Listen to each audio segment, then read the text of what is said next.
Sleep and study. Don't forget to subscribe.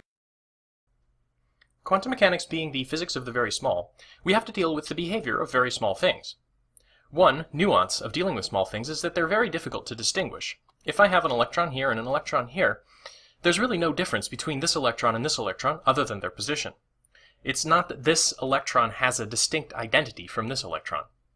The analogy that Griffiths uses is that I can't paint this electron red and this electron blue, or hire a private investigator to follow this electron around to make sure it doesn't exchange places with this other electron.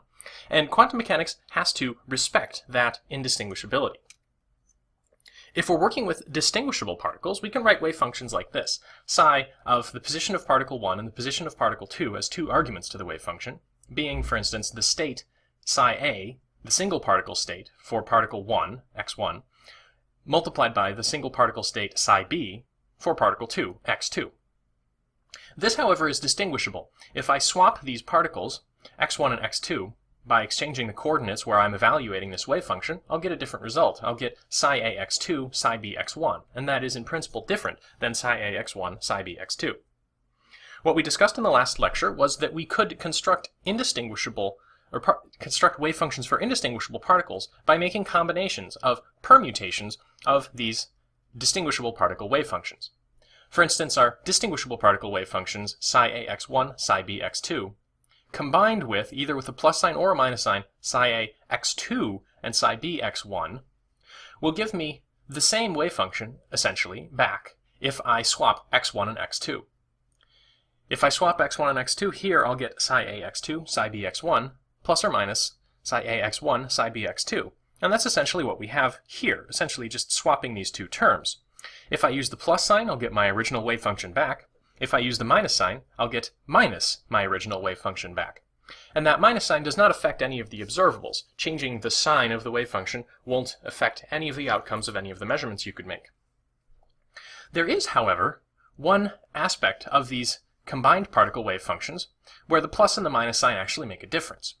When we're making indistinguishable particles, the way we choose to make them indistinguishable actually does make a difference. And one way to see see the difference between the plus and the minus signs is to calculate the expected value of the separation of the particles. This leads to something called an exchange force, and exchange forces are really an interesting nuance to quantum mechanics that has no classical counterpart. So let's consider calculating the expected value of the separation between these two particles. So expectation of x1 minus x2, and we'll have to square that, because if these particles are going to be indistinguishable, I can't tell which one is to the left of which. So the absolute difference, or the difference x1 minus x2 expected value, must go to 0. But if I square it, I would expect there to be, on average, some squared separation between these particles. So we can work with this. This is an expected value. First of all, you can expand it out. x1 squared plus x2 squared minus 2 x1 x2. And these are the terms that we're going to be working with. The expectation of the sum is the sum of the expectations. This is a property from statistics, if nothing else. So this gives us the expected value of x1 squared plus the expected value of x2 squared minus twice the expected value of the product x1 x2. So if we're going to evaluate this sort of expression for the expected value of the separation in these indistinguishable particle wave functions, or in this distinguishable particle wave function, we're going to need to be able to evaluate terms like the expected value of x1, the expected value of x2, squareds, etc. Let's consider the distinguishable particle case first. We're working with these terms, and for instance, let's consider calculating just this first term. We're looking at the expected value of x1 squared, and you know that in quantum mechanics, the expected value is calculated as an integral of the complex conjugate of your wave function times the quantity that you're calculating the expected value of times the original wave function, integrating over all possible space. Since we have two coordinates here, I'm going to be doing a double integral from minus infinity to infinity with respect to both variables. I'm integrating dx1 and dx2. And my wave function now, since I'm working with the distinguishable particle case, psi of x1, x2 is equal to psi a, x1, psi b, x2, just going to be psi a star x1, psi b star x2. My quantity that I'm calculating the expectation value of, x1 squared, and then my original wave function, psi a x1, psi b x2, without the complex conjugates. So this is the expression that I'm working with, and this is very straightforward to work with, compared to at least the typical expressions that we're working with now, or we'll be working with for the rest of this lecture. We have functions of x1, we have functions of x2. The things that are functions of x1, this is a function of x1, this is a function of x1, and this is a function of x1. Likewise, this is a function of x2, and this is a function of x2.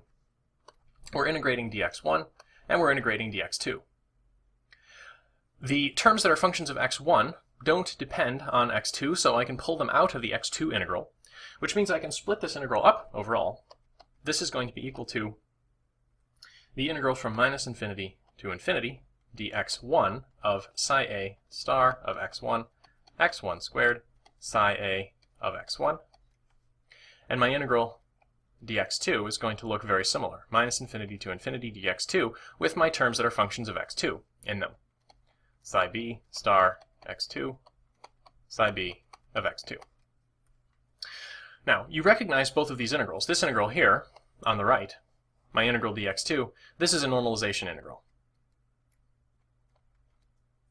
So this is just going to go to 1 if psi b is properly normalized. Typically, we're going to assume that wave functions for single particle states are properly normalized here, so you don't need to worry about this. This is just going to go to 1. The term here on the left, you should also recognize. This is the expected value of x1 squared in the state psi a. But since if I'm just considering the single particle state psi a, I don't need to worry about the fact that this is x1 or x2. This is just a coordinate. This is going to integrate out.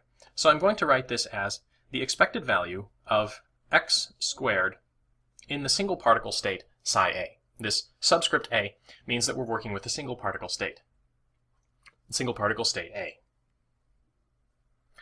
So this tells me that what I started with here, the expected value of x1 squared in my overall state, just becomes the expected value of x squared in the state a. Essentially, this more complicated expression becomes a less complicated expression, slightly. You can do similar reasoning for the other components. For instance, the expected value of x2 squared in my overall state becomes the expected value of x squared in the state b. And the product, similarly, the expected value of x1, x2 in my overall state breaks up into two separate products for much the same reasons. The expected value of x in state A times the expected value of x in state B. If this were, for instance, x1, x2 here, I would have something that's a function of x1, that this would become x1, and the x2 would appear here and would instead be lumped with the functions of x2, and we just get two separate expectations. Combining these results, what we end up with is that the expected value of x1 minus x2 quantity squared in my overall state is the expected value of x in the single particle state A, expected value of x squared in the single particle state A, plus the expected value of x squared in the single particle state B, minus twice the expected value of x in the single particle state A, times the expected value of x in the single particle state B. That's my expression for distinguishable particles. For indistinguishable particles, we're going to get a different result, but keep this expression in the back of your mind, because we'll get something that looks very similar for the case of indistinguishable particles. For indistinguishable particles, the wave function we're working with is psi a star x1, psi b star, not stars, just my original wave function now. I'm not writing down the integral yet. Psi a of x1, psi b of x2, plus or minus psi a of x2, psi b of x1. This is the wave function we're working with, and it's now a good deal more complicated. We have two distinct terms, and they're combined with either a plus sign or a minus sign.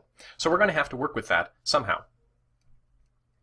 The first term that we had to calculate in calculating the expected value of the separation squared between these two particles was the expected value x1 squared in our overall quantum state. As before, this is going to be written as an integral from minus infinity to infinity dx1 minus infinity to infinity dx2. And then we have our overall wave function, which is going to be a relatively complicated expression, unfortunately, since now we have two terms. We're going to have a complex conjugate of this, the quantity we want to calculate the expected value of, times this originally. So we've got to work with some parentheses, and I'm going to introduce some shortcut notation here.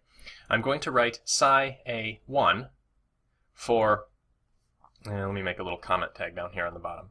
Psi A1 is representing now psi sub A of x1. So I'm not going to write the parentheses and the x, just giving you the subscripts. Psi A1 is psi sub A of x1. So this is now going to be psi A1 star psi B2 star plus or minus psi A2 star psi B1 star. That's the complex conjugate of my wave function.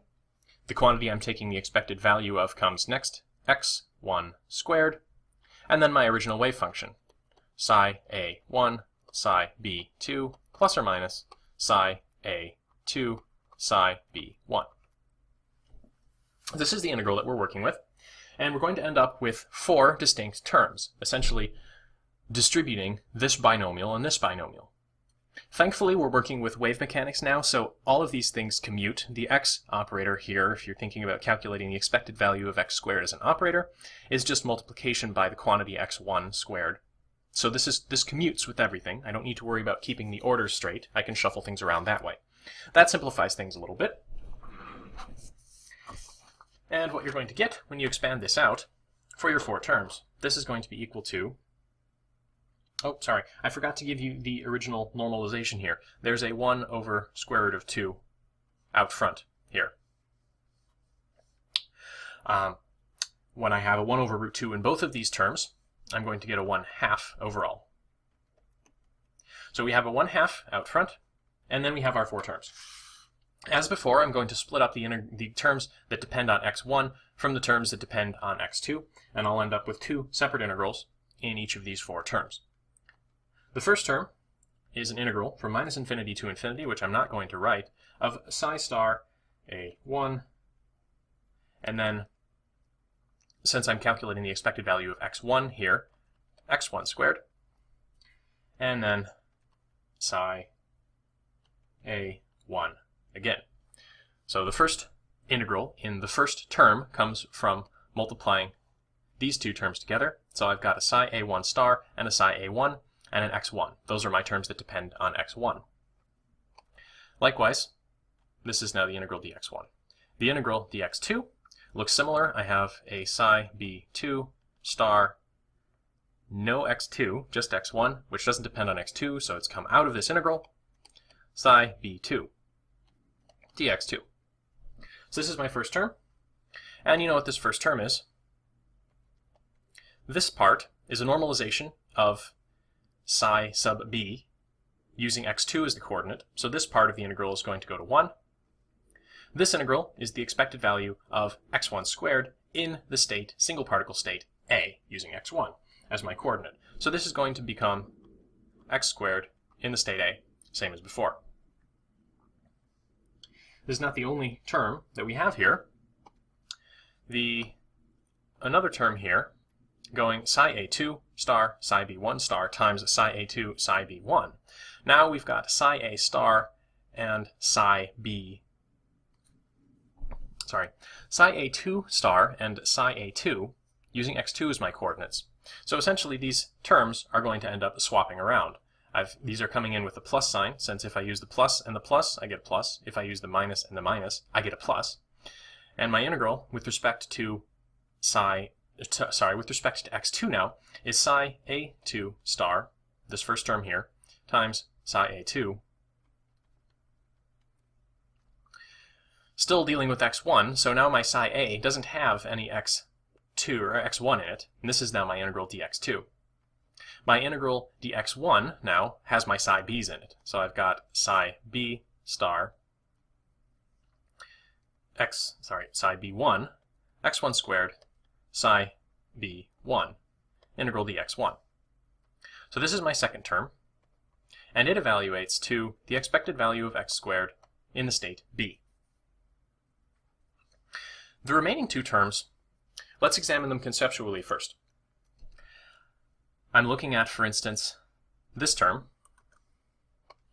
that comes from multiplication of these 2 psi's and these 2 psi's. And if I work that out, it looks like this. my terms that depend on, let's deal with the first part here, that depend on x2, I have a psi a2 star, and then I have a psi b2, and this is my integral dx2. My integral dx1, depending on my x1, is psi b1 star x1 squared psi a1, integral dx1. This is an integral dx1, sorry I forgot to mention that. This term here should look familiar. This is a psi a2 star psi b2, integral dx2. So x2 is our variable, and we have essentially an orthogonality integral between psi a and psi b. If psi a and psi b are distinct states, which we're going to assume for now, this orthogonality is going to give us 0. So this is 0. Doesn't even matter what this is. This term goes to 0.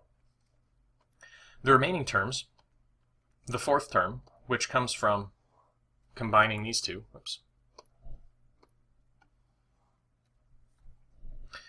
is going to give us psi a1 star x1 squared psi b1.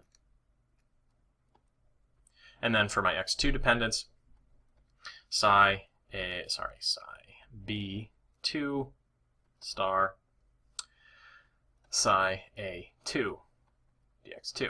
And I've left off my dx1 here, and this term goes to 0 for much the same reason. This is an orthogonality integral of psi a and psi b, same as this was an orthogonality integral between psi a and psi b. So this goes to 0. The overall term, again, goes to 0.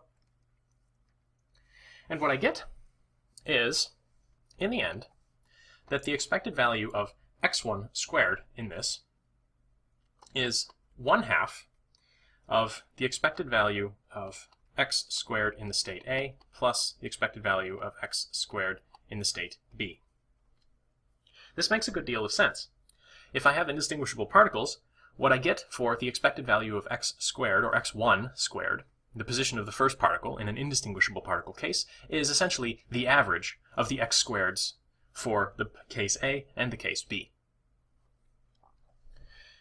If you follow through replacing 1 with 2 in this algebra, this horrific mess here, you end up with essentially the exact same result for x2 squared. The expected value of x2 squared and the expected value of x1 squared are equal to each other, and that makes perfect sense. If the particles are indistinguishable, the expected value of the squared magnitude of the position of one particle and the squared magnitude of the position of the other particle should be equal. That's part of what it means for these particles to be indistinguishable. So these are the first two pieces of what we need in order to calculate the expected squared separation between these two particles. The other piece is the product x1, x2. We also have to calculate that. So x1, x2, in these two cases, what we got before isn't going to break down quite as nicely into an orthogonality integral. But as before, this is going to be equal to 1/2 of 4 separate integrals. And if you refer back to the previous page, what we're looking at is going to look very similar. And it's going to be, in this case, psi a1 star. And then I've got to have an x1 and an x2 in each of these terms, since I'm working with the expected value of x1, x2. So none of my terms are going to be simple normalization or simple orthogonality. Psi a1 x1, psi a1 integral dx1 times the integral of psi b2 star x2 psi b2 dx2. That's our first term. I'll just continue writing the terms down. Our second term is the integral of psi a2 star x2 psi a2 dx2. Second term for that, dependent on x1, is psi b1 star x1 psi b1 dx1. And then our cross terms, which we considered second in the previous slide, is plus or minus. Just a moment to make sure I didn't screw something up. Going back to the previous slide, yes, I did screw it up. I wrote plus signs down here, where in reality we have plus or minuses in the expression. So I have to correct this to plus or minus. Keeping track of the signs here is important. It wasn't important here because these terms went to 0, but for the case of x1, x2 expected value, it will be important. So going back to the expected value of x1, x2, plus or minus is what we're going to get in our cross terms. Plus or minus integral psi a1 star x1 psi b dx1 integral psi b2 star x2 psi a2 dx2, and then similarly plus or minus psi a2 star x2 psi b2 dx2. I forgot to write a subscript 1 here. Integral psi b1 star x1 psi a1 dx1. So these are the 4 terms that we get. And as before, some of these terms are recognizable.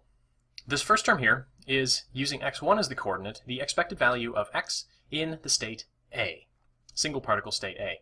This term is the, using x2 as a coordinate, expectation of x in the single particle state B. So this here is going to give us expected value of x in the state A, expected value of x in the state B. Likewise, this expression is exactly the same, but we've swapped x1 and x2 for our 2 coordinates. That doesn't matter. When we're integrating over the coordinates, the result is what we're interested in, not the name of the coordinate that's being integrated over. So again, this gives us the expected value of x in the state A, expected value of x in the state B product.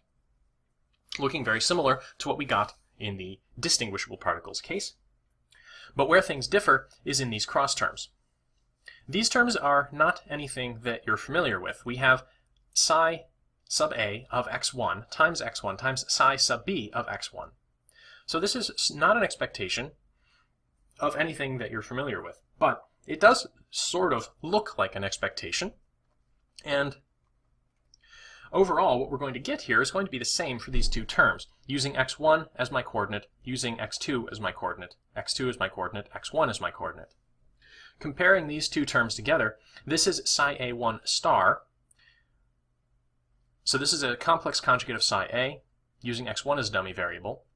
This is psi a, using x2 as a dummy variable. So if I decided to rename my dummy variable here to x1, I would get exactly the same expression here, but for a complex conjugate.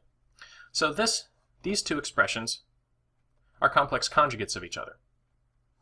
Similarly for these 2 expressions. The complex conjugate of the left integral is the right integral, up to the name of the dummy variable that's used. So I have here either plus plus or minus minus, either the plus or the minus. No matter what, these 2 terms are going to combine. They're both some complex number multiplied by its complex conjugate, so they're both going to be positive real numbers, essentially squared magnitudes of something. And I'm going to call that quantity absolute magnitude of x subscript a b, so abusing the notation a little bit. This is Griffith's notation. I'm not making this up. Squared magnitude. So essentially we're looking at something that looks like it's in the state AB, though that doesn't really make any sense. It looks like an expectation of some coordinate x, and it looks like a squared magnitude since you've got a number multiplied by its complex conjugate. And we have 2 of these things, so if I combine these 2 together, I could put a 2 out front. What we get, combining the results from this slide and the results from the previous slide, is that the expected value of x1 minus x2 quantity squared is expected value of x squared in state A plus expected value of x squared in state B minus 2 times the expected value of x in state A, expected value of x in state B. Very similar. This now is coming from this part. And then we have minus again from the fact that we're subtracting the expected value of the product. And we have a minus, or a plus or minus here, so that's going to become a minus or plus overall, since we're minusing, a plus or minus. 2 times expected value of x in the state AB, abusing notation, squared. So this left-hand part is our distinguishable particles result. And this is weird. This tells us that whether we use the plus sign or the minus sign in the indistinguishable particles case, we get something different for the expected value of the separation between these two particles. So separation has an effect on distinguishability. Combining our results all together, the expected value of the separation of the two particles, the difference between their two positions, gives you a distinguishable particles result plus or minus this difference. And this expected value in the state AB is an abusive notation, but looking at it like this, it's an integral of psi A star times x times psi B, just treated as a function of x. This guy, if you think about it, if psi A is 0 wherever psi B is non-zero, and psi B is 0 wherever psi A is non-zero, these wave functions don't overlap. This quantity is equal to 0, and the result that we get for indistinguishable particles is the same as the result as we get for distinguishable particles. This integral, in some sense, measures the overlap between these two wave functions. If the wave functions overlap, essentially, you're going to get different results. And what you get here, if I draw this out, let's say this is my delta x-axis, calculating the expected value of this separation. I guess I should label it separation instead of delta x. Our distinguishable particles result is here. Distinguishable particles. If I have indistinguishable particles that I've combined with the plus sign, the plus sign was the top sign in my original combination, which means I'm going to be using the minus sign in my expected value of the separation. So if I have indistinguishable particles here, indistinguishable particles with the plus sign, the boson case, the separation I get is actually slightly less than I got for distinguishable particles. If I use the minus sign, constructing indistinguishable particles with the minus sign, the fermion case, the separation I get is actually slightly larger. Now, I'm hesitating to use the terms fermion and boson here. The key point is that we're using the minus sign and the plus sign in the spatial wave function combination to render the particles indistinguishable. These particles, with the minus sign, the essence here is that they're asymmetric under exchange. The spatial wave function flips sign when I exchange the particles. Whereas here, the spatial wave function does not flip sign when I exchange particles. So, if all we had is a spatial wave function, the minus sign would represent fermions, and the plus sign would represent bosons. And you know, of course, that spin complicates things slightly because there's more to the wave function than simply the spatial part of the wave function. But the essence of this is that if two identical particle wave functions overlap, the exchange symmetric combination gives, on average, a lower separation between the two particles, where the exchange antisymmetric combination, the one with the minus sign that gives you minus psi when you exchange the particles, gives a higher separation. And these are lower and higher compared to the case for distinguishable particles. This makes it look like there's actually some force between these two particles that has to do with whether our combination is exchange symmetric or exchange antisymmetric. This is why it's called an exchange force. Working with particles in the same quantum state, essentially, rendering them indistinguishable in an exchange symmetric way effectively attracts them to each other relative to their indistinguishable case, and combining them in an exchange antisymmetric way produces a slight repulsion. And the attraction or repulsion here, the amount the expected value of the separation changes, depends on how much the wave functions overlap. So if we have large overlap, you might expect this to be a very large effect, whereas if the single particle wave functions are separated by a large quantity, large amount, the overlap integral is going to be very small, and as a result, you will not see a very significant effect of this exchange force. Essentially, the likelihood that the particles could exchange places has, tells you how big an effect this exchange force exerts. One example where this is very important is in the hydrogen molecule, H2. In H2, we have, say, a proton and another proton. And if you want to think about things along an axis, separating these two particles, our electron wave functions are, for instance, going to look, if I plotted them simply like that, they're going to look something like this. Now this is a very crude representation of the wave functions. Obviously, I'm only looking at them in one dimension, whereas in reality, you know these are going to be three-dimensional wave functions. But the picture that I'm trying to paint here is essentially two n equals 1, L equals 1, M equals 0, n equals 1, L equals 0, M equals 0 orbitals, the ground state orbital for the hydrogen atom, overlapping with each other. And this overlap region here means that we have some possibility of exchange. So if I have the plus sign, the exchange symmetric combination, that means my electron separation will be low. The separation between my two electrons, the expected value of x1 minus x2 essentially. That means that the electrons are likely to be found with a small separation. In the region where the electrons are likely to be found with small separation, the region where the electrons have small separation is in between the two protons. So the electrons are concentrated between the protons.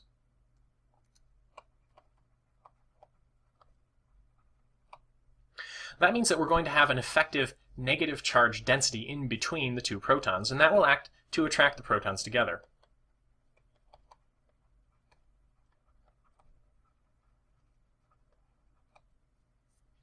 On the other hand, if I'd used the minus sign for the combination, I have an antisymmetric underexchange wave function, then you know that's going to give me a higher separation. The electrons are going to be concentrated away from the center. You actually have then a deficit of electronness, a deficit of likelihood that the electrons will be found near the center, and that tends to repel the protons. The protons repel each other because without electron in between them, they just see each other's charge directly, and they repel each other. In the language of chemistry, the exchange symmetric combination of these wave functions are called bonding electrons, and the exchange antisymmetric are called antibonding. So the combination of these orbitals with the plus sign is a bonding orbital, with the minus sign is an antibonding orbital. And it turns out that in order to have H2 as a molecule exist, you need to have a bonding electron orbital. Now, if you allow those electrons to bond, or if you have the bonding case, you need to have the plus sign in the exchange symmetry for the spatial part of the wave function. That's not possible unless we include spin, because electrons are fermions, and the overall fermion wave function has to be exchange antisymmetric, which means if the spatial part of the wave function is going to be exchange symmetric, the spin part of the wave function has to be exchange antisymmetric. So there is a connection between the spin of these particles and whether or not you can make bonds with them in a two-particle case. So to check your understanding, what I'd like you to do is reflect a little bit. Is this exchange force a real thing? It looks mostly like it's just a mathematical artifact and has to do with the expected values of things that you would never really be able to observe, since x2 minus x1, the separation of the particles, you can't exactly hold a ruler up to an atom and measure that sort of thing. But then it does actually have an obvious effect in terms of hydrogen atom, in terms of the hydrogen atom, whether you're talking about bonding electrons or antibonding electrons. So reflect a little bit on that. Just let me know what you think. Some other questions to consider. If the wave functions don't overlap, the exchange force effect disappears. I'd like you to explain that effect in the context of whether or not the particles are distinguishable. And finally, though I've said a little bit about this, think about how might the inclusion of spin affect the discussion of whether we're talking about bonding or antibonding electrons in the hydrogen molecule. State that in your own words. We've built up, over the past few chapters, a fairly complete understanding of how single particles behave in quantum mechanics. We can describe them with wave functions like psi of x, y, z, functions of position, which we can use to calculate expected values of, for instance, of what the x-coordinate will be. We know how to calculate the allowed set of energies for bound states, for instance, of the hydrogen atom, and we can predict the spectra. This is very nice and it's very useful, but it's of course not the end of the road for quantum mechanics. The next step that we're going to make is to talk about multiple particle systems, to start building things that are more complicated than a single particle in a single potential. The first step, then, is to expand on our formalism of wave functions to two-particle systems. If we're working with a one-particle wave function, psi, of x, y, and z, if we're working with two particles, we no longer have the position of just one particle, x, y, and z. We're working with two particles, so the wave function psi is going to be a function of 6 variables, x1, y1, z1, and x2, y2, and z2. This means if we construct, for instance, a probability density for finding the particle at a particular position, we're not finding the particle. There are two particles. There are two positions. And what we get is a joint probability distribution for the position of both particles. So this is if we're talking about two particles, and you can easily imagine what would happen if we had more particles. You would have simply more arguments. This is part of what makes quantum mechanics so difficult to compute with, since effectively representing functions of many variables in the computer is a very difficult proposition. If our wave functions are functions of multiple variables, you might expect that our Hamiltonians would get more complicated as well, and they do. The Hamiltonian operator, which we had before, was simply, in the single particle case, was a momentum operator and a potential operator. Now you'll have to deal with the momentum of each particle separately. So for instance, the Hamiltonian for a particle might look like minus h bar squared over 2m times, and I'll write this as gradient squared with a subscript 1, minus h bar squared over 2m gradient squared with a subscript 2, where the gradient with a subscript 1 refers to partial derivatives with respect to x1, y1, and z1, and the subscript 2 refers to partial derivatives with respect to x2, y2, and z2. Essentially, this is the momentum of particle 1 in operator formalism with wave functions, and this is the momentum of particle 2. The potential energy now, of course, will also have to be a function of the positions of both of these particles. So we'll have to add on a potential term which is a function of both r1 vector and r2 vector. There are some simplifications that you can make. If the potential is only a function of the separation of the particles, for instance, you can do the same sort of thing as you can do in the case of the two-body problem in classical physics. Namely, instead of working with two independent bodies, work with the center of mass and the essentially angular orientation of the bodies about the center of mass. But that's a story for another day. The Hamiltonian we get here is now a partial differential equation in multiple variables, many more variables than we were working with originally. So it's much harder to work with. Our wave functions, of course, still have to be normalized, since we still have to represent, probability densities with them. But the normalizations we're going to work with are a little different. In particular, while the probability density that we're working with is still going to be psi star psi, we're going to have to integrate it over many, many dimensions. 6 dimensions in this case if I'm working with two particles in 3 dimensions, dx1, dy1, dz1, dx2, dy2, dz2. So if you're trying to normalize a wave function for two particles in 3 dimensions in Cartesian coordinates, you've got a lot of integrating to do. The time-independent Schrödinger equation is going to look very similar. Essentially, h psi equals e psi, same as before, where the Hamiltonian now is an operator h hat. The solutions you get to the time-independent Schrödinger equation are still going to behave the same way they behaved before, and this is the very comforting thing. When we derive the time-independent Schrödinger equation from the time-dependent Schrödinger equation, we still get the same sort of behavior.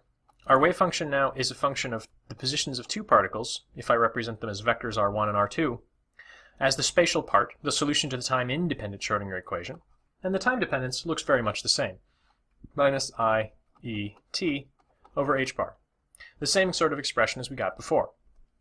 So adding multiple particles adds a great deal of complexity to the spatial part of the wave function, but if we have a stationary state, the temporal evolution is as simple as it was before. The subtle point of multiple particle wave functions comes from whether the particles are distinguishable or indistinguishable. Consider combining two one-dimensional systems. So the position of particle 1 is represented by x1, position of particle 2 represented by x2. So we have two particles in a one-dimensional system essentially, and the positions of those particles are independent. This looks a lot like two independent variables. So you can think about this as, in 2 dimensions, an x1 axis and an x2 axis. If I measure the positions of these particles at the same time, I illuminate the system with high energy radiation and look for where the radiation has scattered off of the positions of the particles. I can represent the outcome of a measurement by a point in this two-dimensional space. Suppose this point is 1, 0.3. I might also measure the particles to be here. Another possible outcome for this measurement is 0.3, 1. What I mean by whether the particles are indistinguishable or distinguishable is whether these two outcomes, 0.31 or 1, 0.3, are actually distinct. If I was measuring this in a two-dimensional space, these points would, of course, be very distinct. But I don't actually have a two-dimensional space. I have a one-dimensional space with two particles in it. So if I measure, say, this outcome in one-dimensional space, I'm measuring one particle at point 0.3 and another particle at position 1. So my wave function then essentially has a particle there and a particle there. If I measure this other outcome, 1, 0.3, one of my particles is at position 1, one of my particles is at position 0.3, so my wave function essentially looks like that. These guys are essentially the same. What does that mean? Well, if this is particle A and this is particle B, and this is particle A and this is particle B, then these two outcomes are different. But that requires the particles themselves to be distinguishable, and if the particles are not distinguishable, if this is an electron and this is an electron, there is no difference in principle between the electrons in these two peaks, then, well, electron-electron and electron-electron are actually the same outcome. And whether or not you count these as different is, well, one of the nuances of quantum mechanics. The essential fact that you have to keep in mind is that in quantum mechanics, the particles that we're working with, electrons, protons, photons, whatever they may be, are in principle indistinguishable. The wave function, quantum mechanics tells us, is all we can in principle know about these particles. So you can't paint one of them red or put a little piece of tape on it or do whatever you might do with other objects in order to keep track of whether or not they've exchanged places, for example. Particles are indistinguishable. Indistinguishable is a painfully long word, but essentially what this means is that we can't tell which particle is which. So let's consider what effect this has on quantum mechanics. If you had particles that were distinguishable, particle 1, its position being represented by the coordinate x1, could be in some wave function, in some state, psi sub a. And this would be quantum mechanically a complete description, all of the information necessary about particle 1. Likewise for particle 2, indexed by coordinate x2, in state psi sub b. The combined wave function for the overall state, then, is going to be psi as a function of x1 and x2.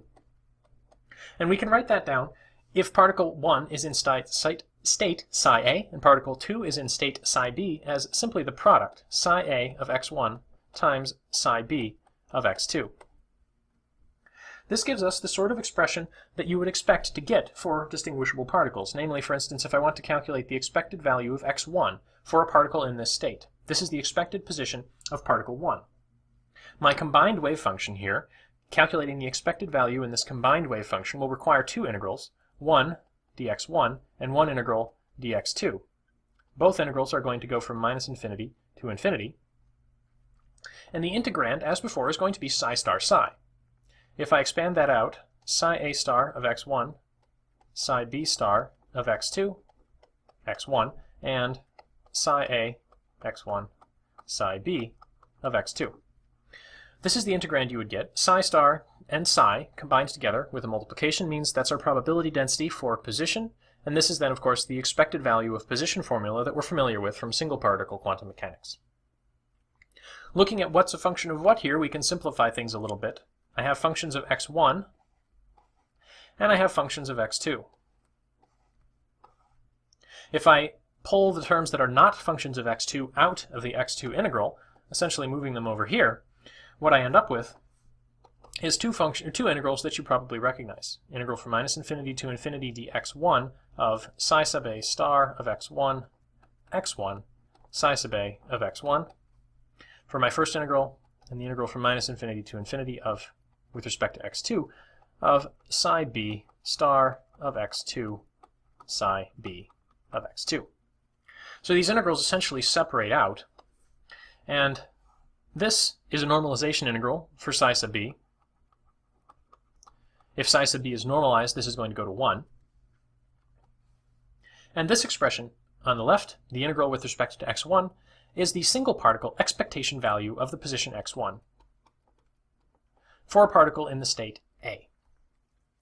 So essentially, if I have distinguishable particles, my result looks pretty much as expected. These particles are clearly distinguishable because if the expected value of the position of the particle were different for state B as for state A, well, I got the expected value for state A, not some combination involving the expected value for state B. So these particles are clearly distinguishable, and there's nothing in principle wrong with writing wave functions like this, except for the fact that the fundamental particles we're working with are not distinguishable. So we have to somehow encode the indistinguishability of particles into our formulation of quantum mechanics.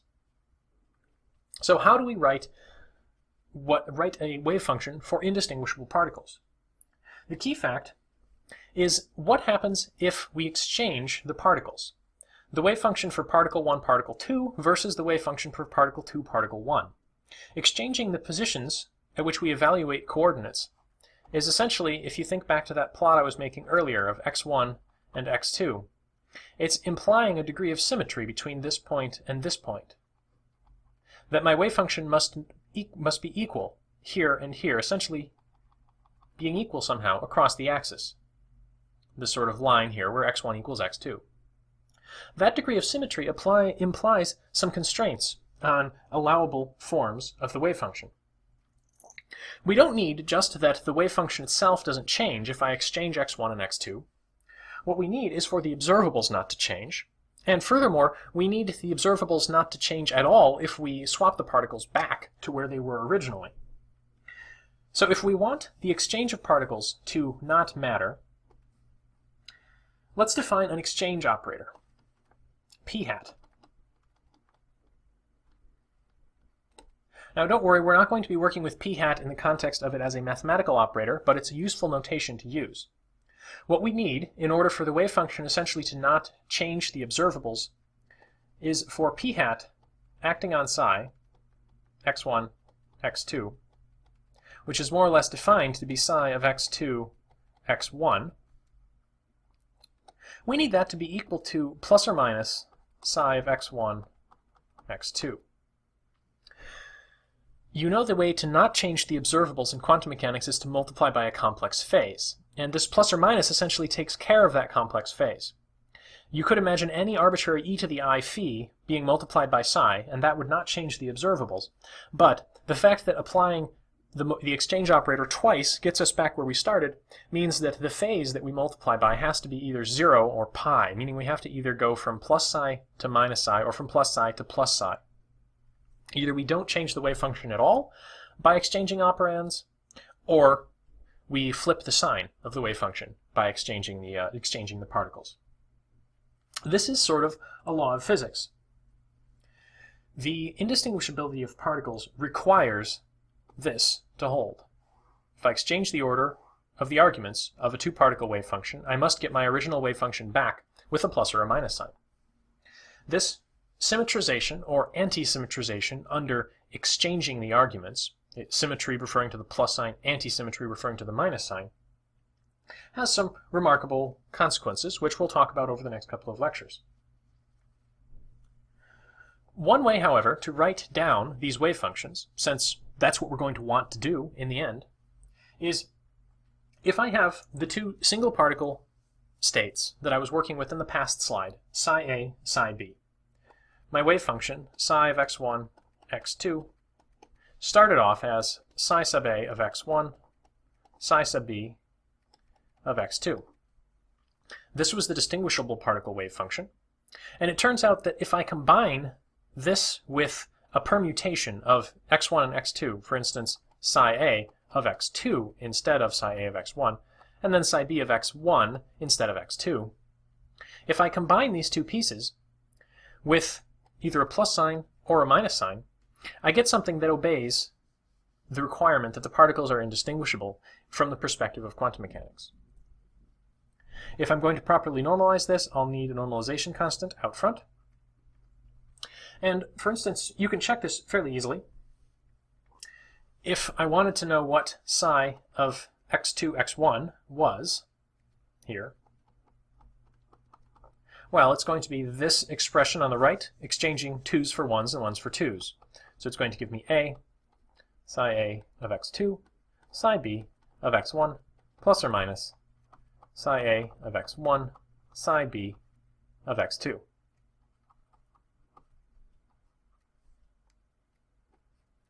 If you compare the expression I get after exchanging these particles with the expression I got before exchanging these particles, you can see here's psi a x1, psi b x2, a1, b2, whereas here's a2, b1, a2, b1.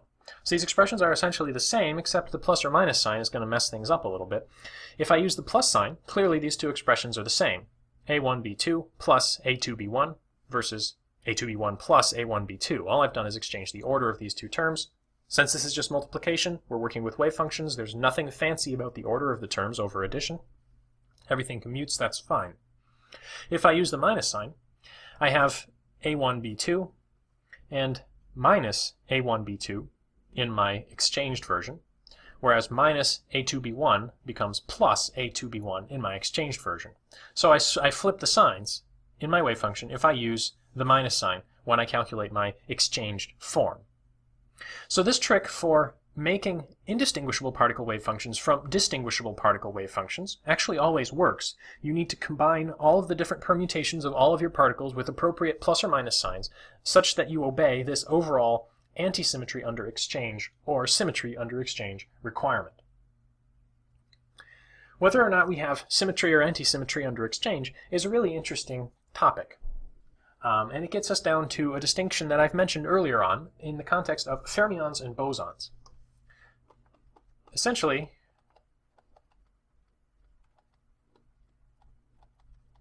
indistinguishability has a couple of consequences. First of all, if I have the plus version, the symmetry under exchange, essentially psi of x2, x1 equals psi of x1, x2, my exchanged version is equal to my original version. This is the case for bosons. And bosons were the particles that we talked about earlier that had spin, integer spin, 0, 1, or 2, etc. If you make the other choice, say psi of x2, x1 is equal to minus psi of x1, x2, that's the case for fermions. And fermions, we said earlier, were particles with half integer spin. Spin 1/2, 3/2, 5/2, etc., on up to infinity. There's actually quite a lot that you can do with this.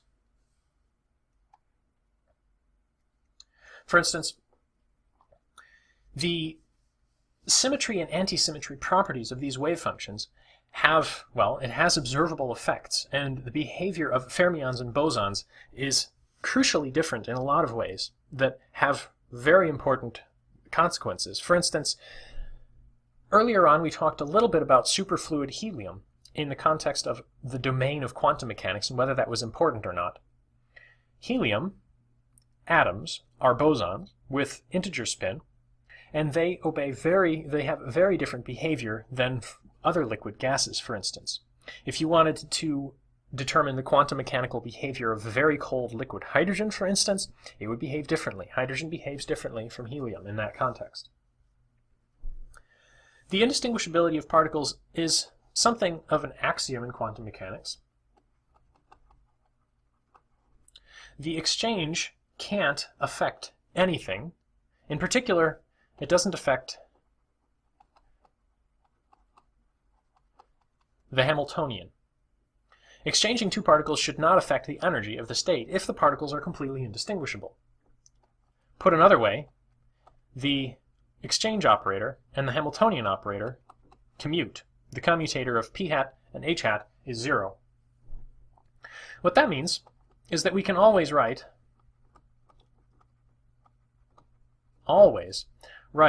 wave functions in these forms. x2, x1 after exchange equal to plus or minus psi of x1, x2. We can do that and still be able to come up with stationary states. We can come up with a simultaneous set of eigenstates, a set of simultaneous eigenstates of both this exchange operator and the Hamiltonian. So it's always possible to write our wave functions like this. This is similar to the reasoning we applied earlier when we were talking about functions, or about the time-independent Schrödinger equation in one dimension with an even potential.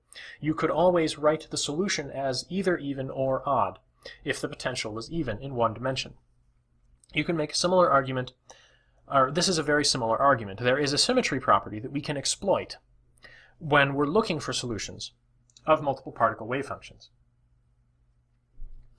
So bosons and fermions and exchange, these are fundamental properties of nature, and the connection between the spin of the particle and the symmetry or anti-symmetry of the wave function overall is a really interesting topic that we'll discuss a little more later on. One application that you guys have hopefully heard about from your chemistry class is the Pauli exclusion principle. The Pauli exclusion principle holds for fermions, and for fermions we know that the exchange operator acting on the wave function psi gives you minus the wave function psi. So suppose the wave function that we were working with was writable in the form that we were talking about earlier. Psi of x1, x2 is equal to some normalization constant times psi a, x1, psi b, x2. Now we're using the minus sign since we're talking about fermions. We're talking about exchange antisymmetric spatial wave functions. Psi a, x2, psi b, x1 for our second term as before. The Pauli exclusion principle determines what happens if the two particles are in the same state. If the two particles are in the same state, psi a is equal to psi b. What that means is that I can rewrite this as psi a and rewrite this as psi a. You can tell what we're left with now. We've got psi a x1, psi a x2 minus psi a x2, psi a x1. We've got essentially something minus itself. So if the particles are in the same state, then psi of x1, x2 equals 0 with this particular fermion antisymmetry under exchange. This is interesting, and I suppose I shouldn't use an exclamation point here because 0 factorial is 1, and that wouldn't be all that interesting. But what this means is that this is not possible. First of all, the wave function psi equals 0 is a perfectly valid solution to the Schrödinger equation, but it doesn't tell you anything, so this is not useful. It does not describe a normalizable state. What this means, and what the Pauli exclusion principle says, is that two fermions cannot occupy the same state.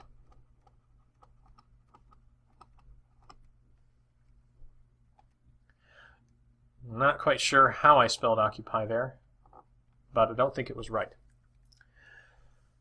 Two fermions cannot occupy the same quantum mechanical state, and that comes from the fact that fermions are required to obey antisymmetry under exchange. And of course, if you have two particles in the same state, exchanging things doesn't do anything. It's not going to change your wave function. So if it's not going to change your wave function, and yet it is going to change your wave function by giving it a minus sign, you've got a problem.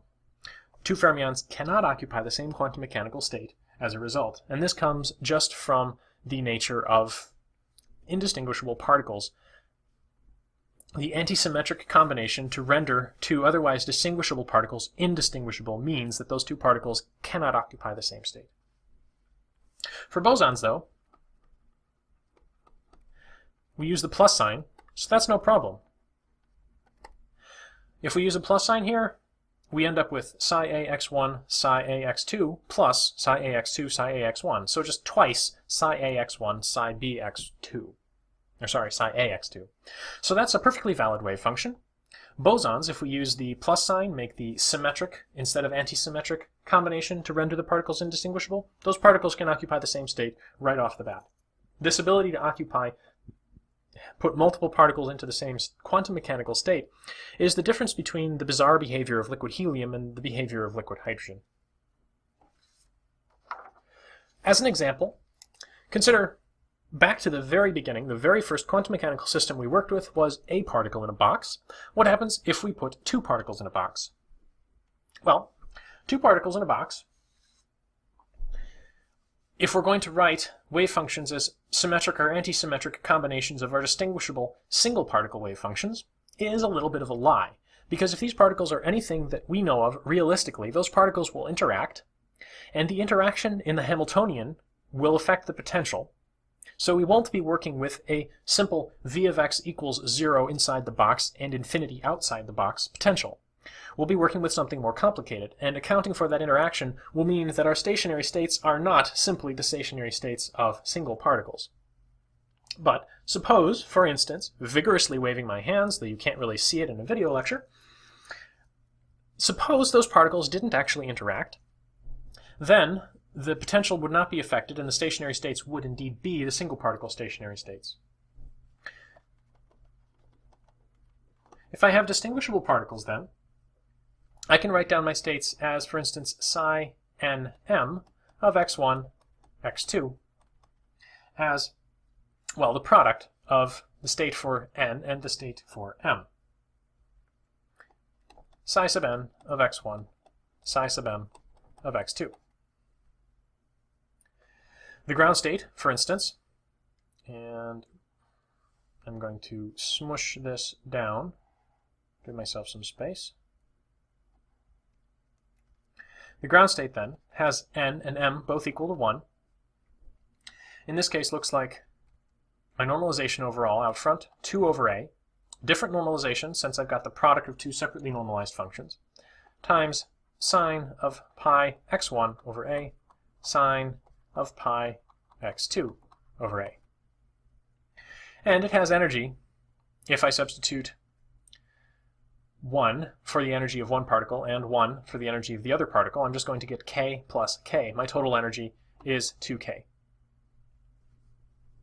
The first excited state, and there are two ways I can do this. I could write psi 2,1 or psi 1,2, depending on which particle I bump up from the ground state, is going to be very similar. It's going to be 2 over a sine pi x1 over a sine 2 pi x2 over a, if, for instance, I use this combination. So there are actually two distinct ways to write the first excited state. One where I put the 2 with the x1, and the other where I put the 2 with the x2. That means this first excited state, for this distinguishable particles case, is doubly degenerate. There are two allowable states with the same energy. That's what we mean when we say degeneracy. Suppose instead of distinguishable particles, I had bosons. The states that I would work with then would look very similar. If I had psi 1,1, my ground state, well, there's nothing wrong with putting two quantum mechanical particles in the same quantum state with bosons. So I'd have to make the symmetric indistinguishabilization. Sure, why not? I'll make up a word. The symmetric form of this, sine of pi x1, sine of pi x2, plus sine of pi x2, sine of pi x1, but since they're the same, that's all just going to end up adding up. So your ground state is essentially going to be unchanged from your distinguishable particle case. If your distinguishable particles are in the same quantum state, are they really all that distinguishable? So psi 1,1 is unchanged. The first excited state, however, that looks a little different. Psi 1,2, for instance.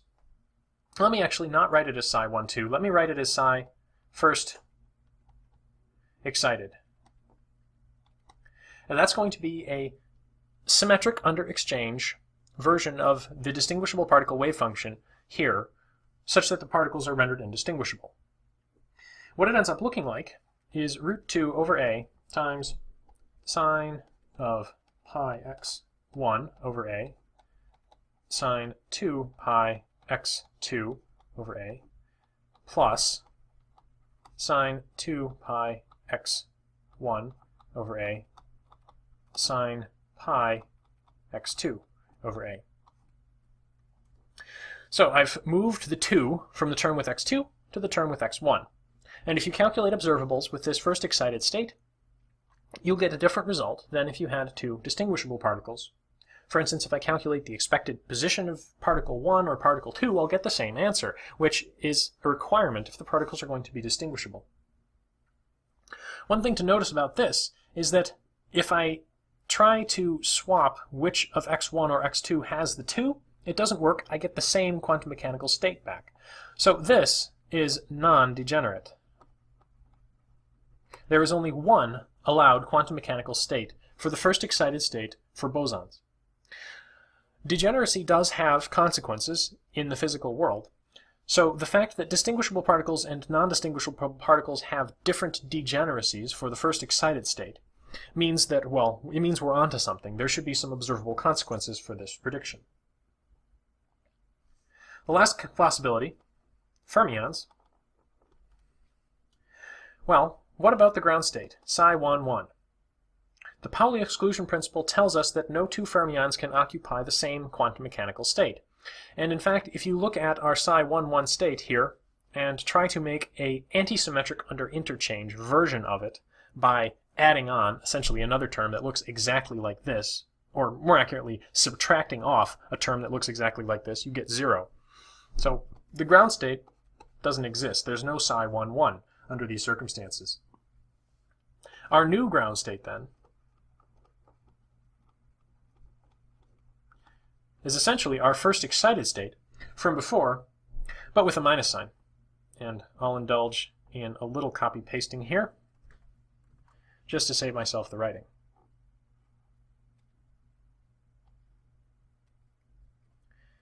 The only difference here is that we have a minus sign to render the two states antisymmetric under exchange, and we're combining two terms such that the resulting state is a valid state for indistinguishable particles.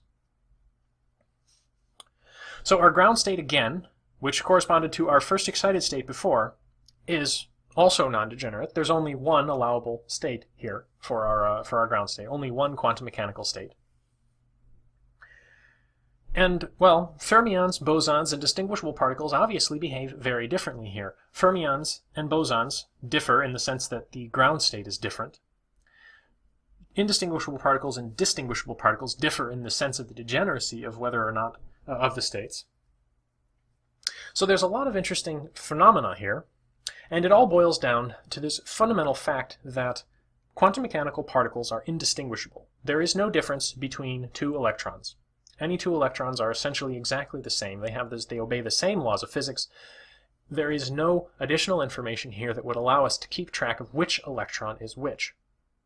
We can make quantum mechanics validate this approach, we make quantum mechanics fail to keep track of which particle is which by making these symmetric or antisymmetric combinations of what would otherwise be distinguishable particle wave functions. And lo and behold, the distinguishable particles, bosons and fermions, all behave differently. So there's a lot going on here. To check your understanding, just to drive home the complexity of multiparticle wave functions, I'd like you to write down the normalization integral for a three-particle wave function in three-dimensional space. Finally, reflect on what it means for two fermions to be non-interacting if they can't occupy the same quantum mechanical state. Those two particles in a box that I did on the last slide, for a fermion they couldn't exist in the same state, but I wrote down the ground state,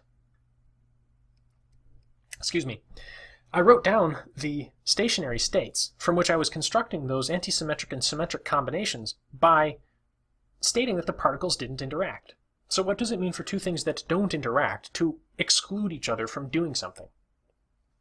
And finally, what I've been talking about in the context of the particle in a box is just the spatial wave function. We're just talking about psi of x, for instance, or in the case of two particles, psi of x1, x2. How would that change if I included spin?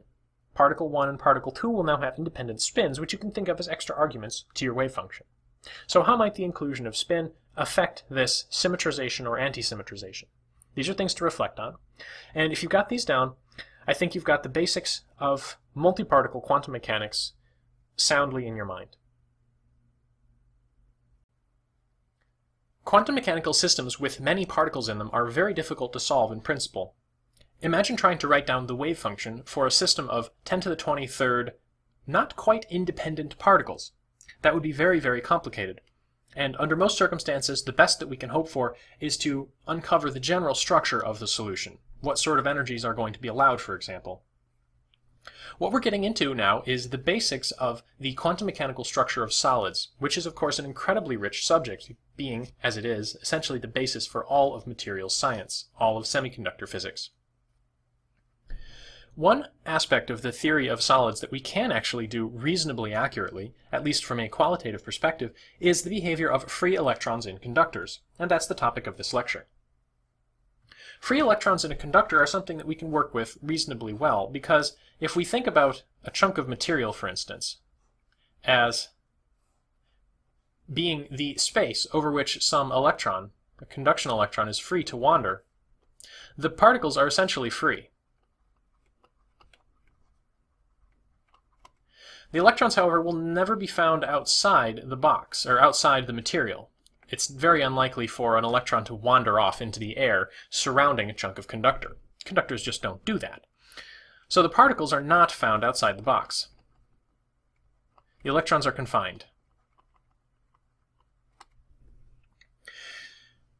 You can probably see what I'm getting at here. We have free particles that are never going to be found outside of some rectangular region. This is starting to look like the particle in a box. So maybe we can work with that. What about a particle in a box? Well, a single particle in a box, that's easy enough to handle. But what about multiple particles in a box? What if I have a second particle here that's also wandering around on its own?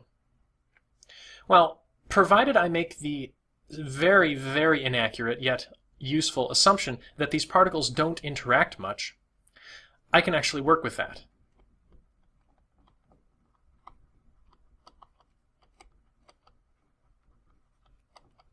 Now I'll put a star on that, sort of a footnote, asterisk, because this is not a very good assumption that the electrons in a metal don't interact. Essentially what this assumption amounts to is that, on average, particles aren't going to interact much. Two randomly chosen electrons in a metal are unlikely to have just recently collided, for example, and that, on average, the vast sea of electrons that are not free to move about this equalize the charges to the degree that any two conduction electrons are unlikely to encounter the free charges of either the nucleus, free charges of the other electrons, or free charges of other conduction electrons. Those are some pretty stiff assumptions, and they're probably not correct. But if we make those assumptions, we can actually solve this problem and figure out what the quantum mechanical structure is. That's a very useful thing to do, so we're going to go ahead and do it. The starting point, though, is a single particle in a box. The single particle in a box in 3 dimensions is something that we've talked about, and the Hamiltonian that we're working with is essentially just given by the momentum squared, the kinetic energy, h bar squared over 2m times the gradient operator in 3 dimensions. We also have to multiply by a potential, which is now going to be a function of x, y, and z, where the potential we're working with, v of x, y, and z now, is equal to, well, 0 if we're inside the box, and that's going to happen for x, y, and z in between, let's say, L sub x, L sub y, and L sub z, and 0, respectively. So if x is between 0 and Lx, y is between 0 and Ly, and z is between 0 and Lz, the particle is officially in the box, and the potential energy function is 0. We say the potential energy is infinity outside the box to enforce the particle to always be inside the box.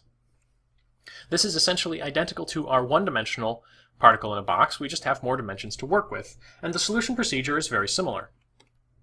The Schrodinger equation we're working with is, as usual, the time-independent Schrodinger equation, h psi equals E psi, and if we make our usual separation of variables assumption that psi is given by some function of x multiplied by some function of y multiplied by some function of z, what you end up with is 3 separate, independent, one-dimensional particles in a box. Infinite square well potentials, essentially. One in the x direction, one in the y direction, and one in the z direction.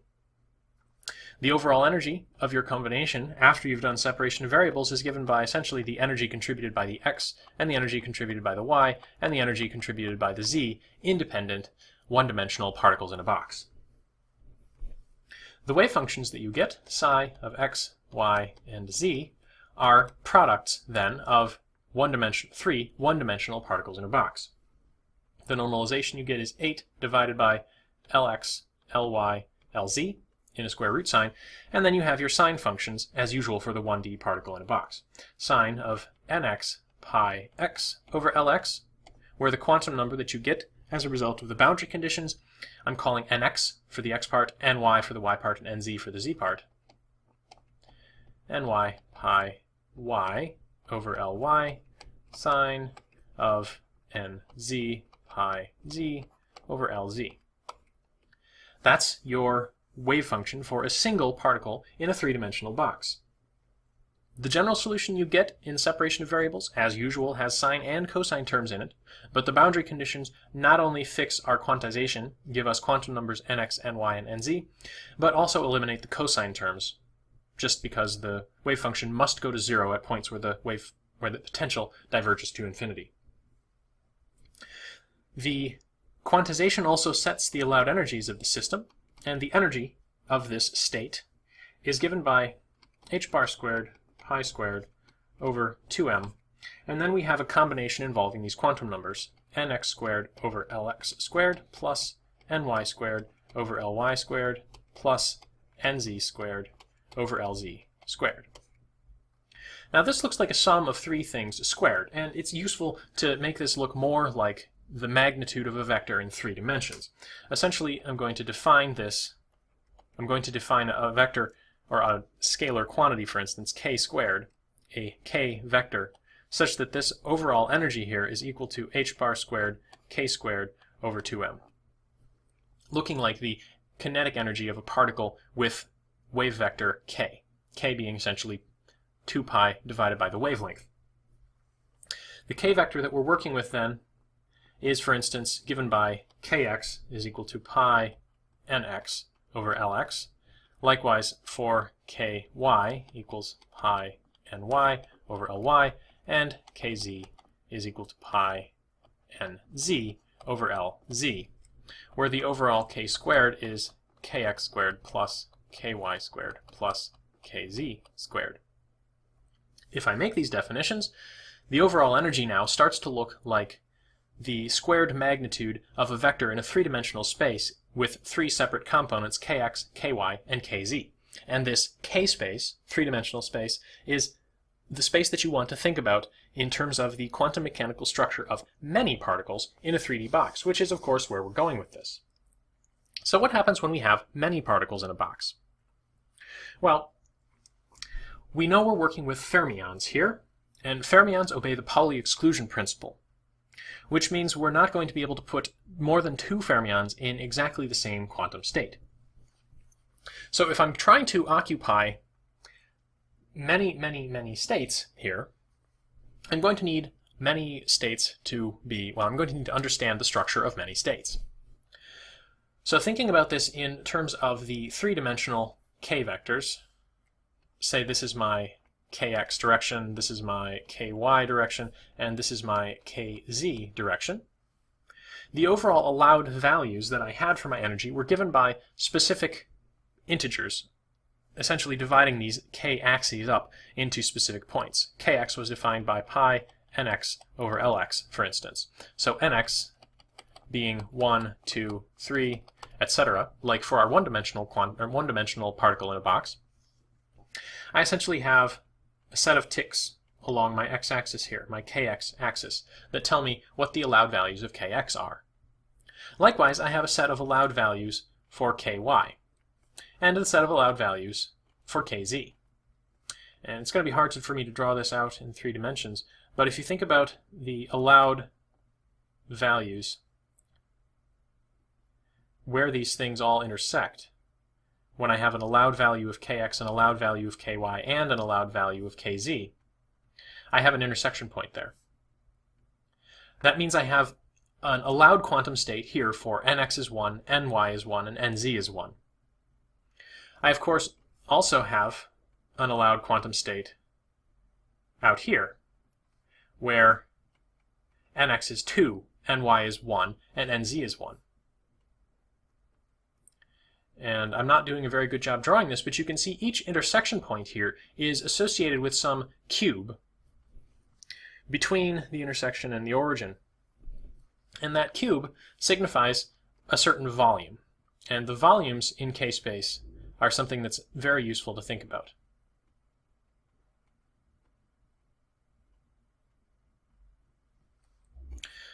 So this point now here would represent ky is 2, kz is 1, kx is 1. Each of these points is associated with a cube. And the volume of this cube, which is going to become important when we start talking about trying to fill as many of these states as possible, is given by, well, the length of each of these sides. I'm talking about the volume in K-space now.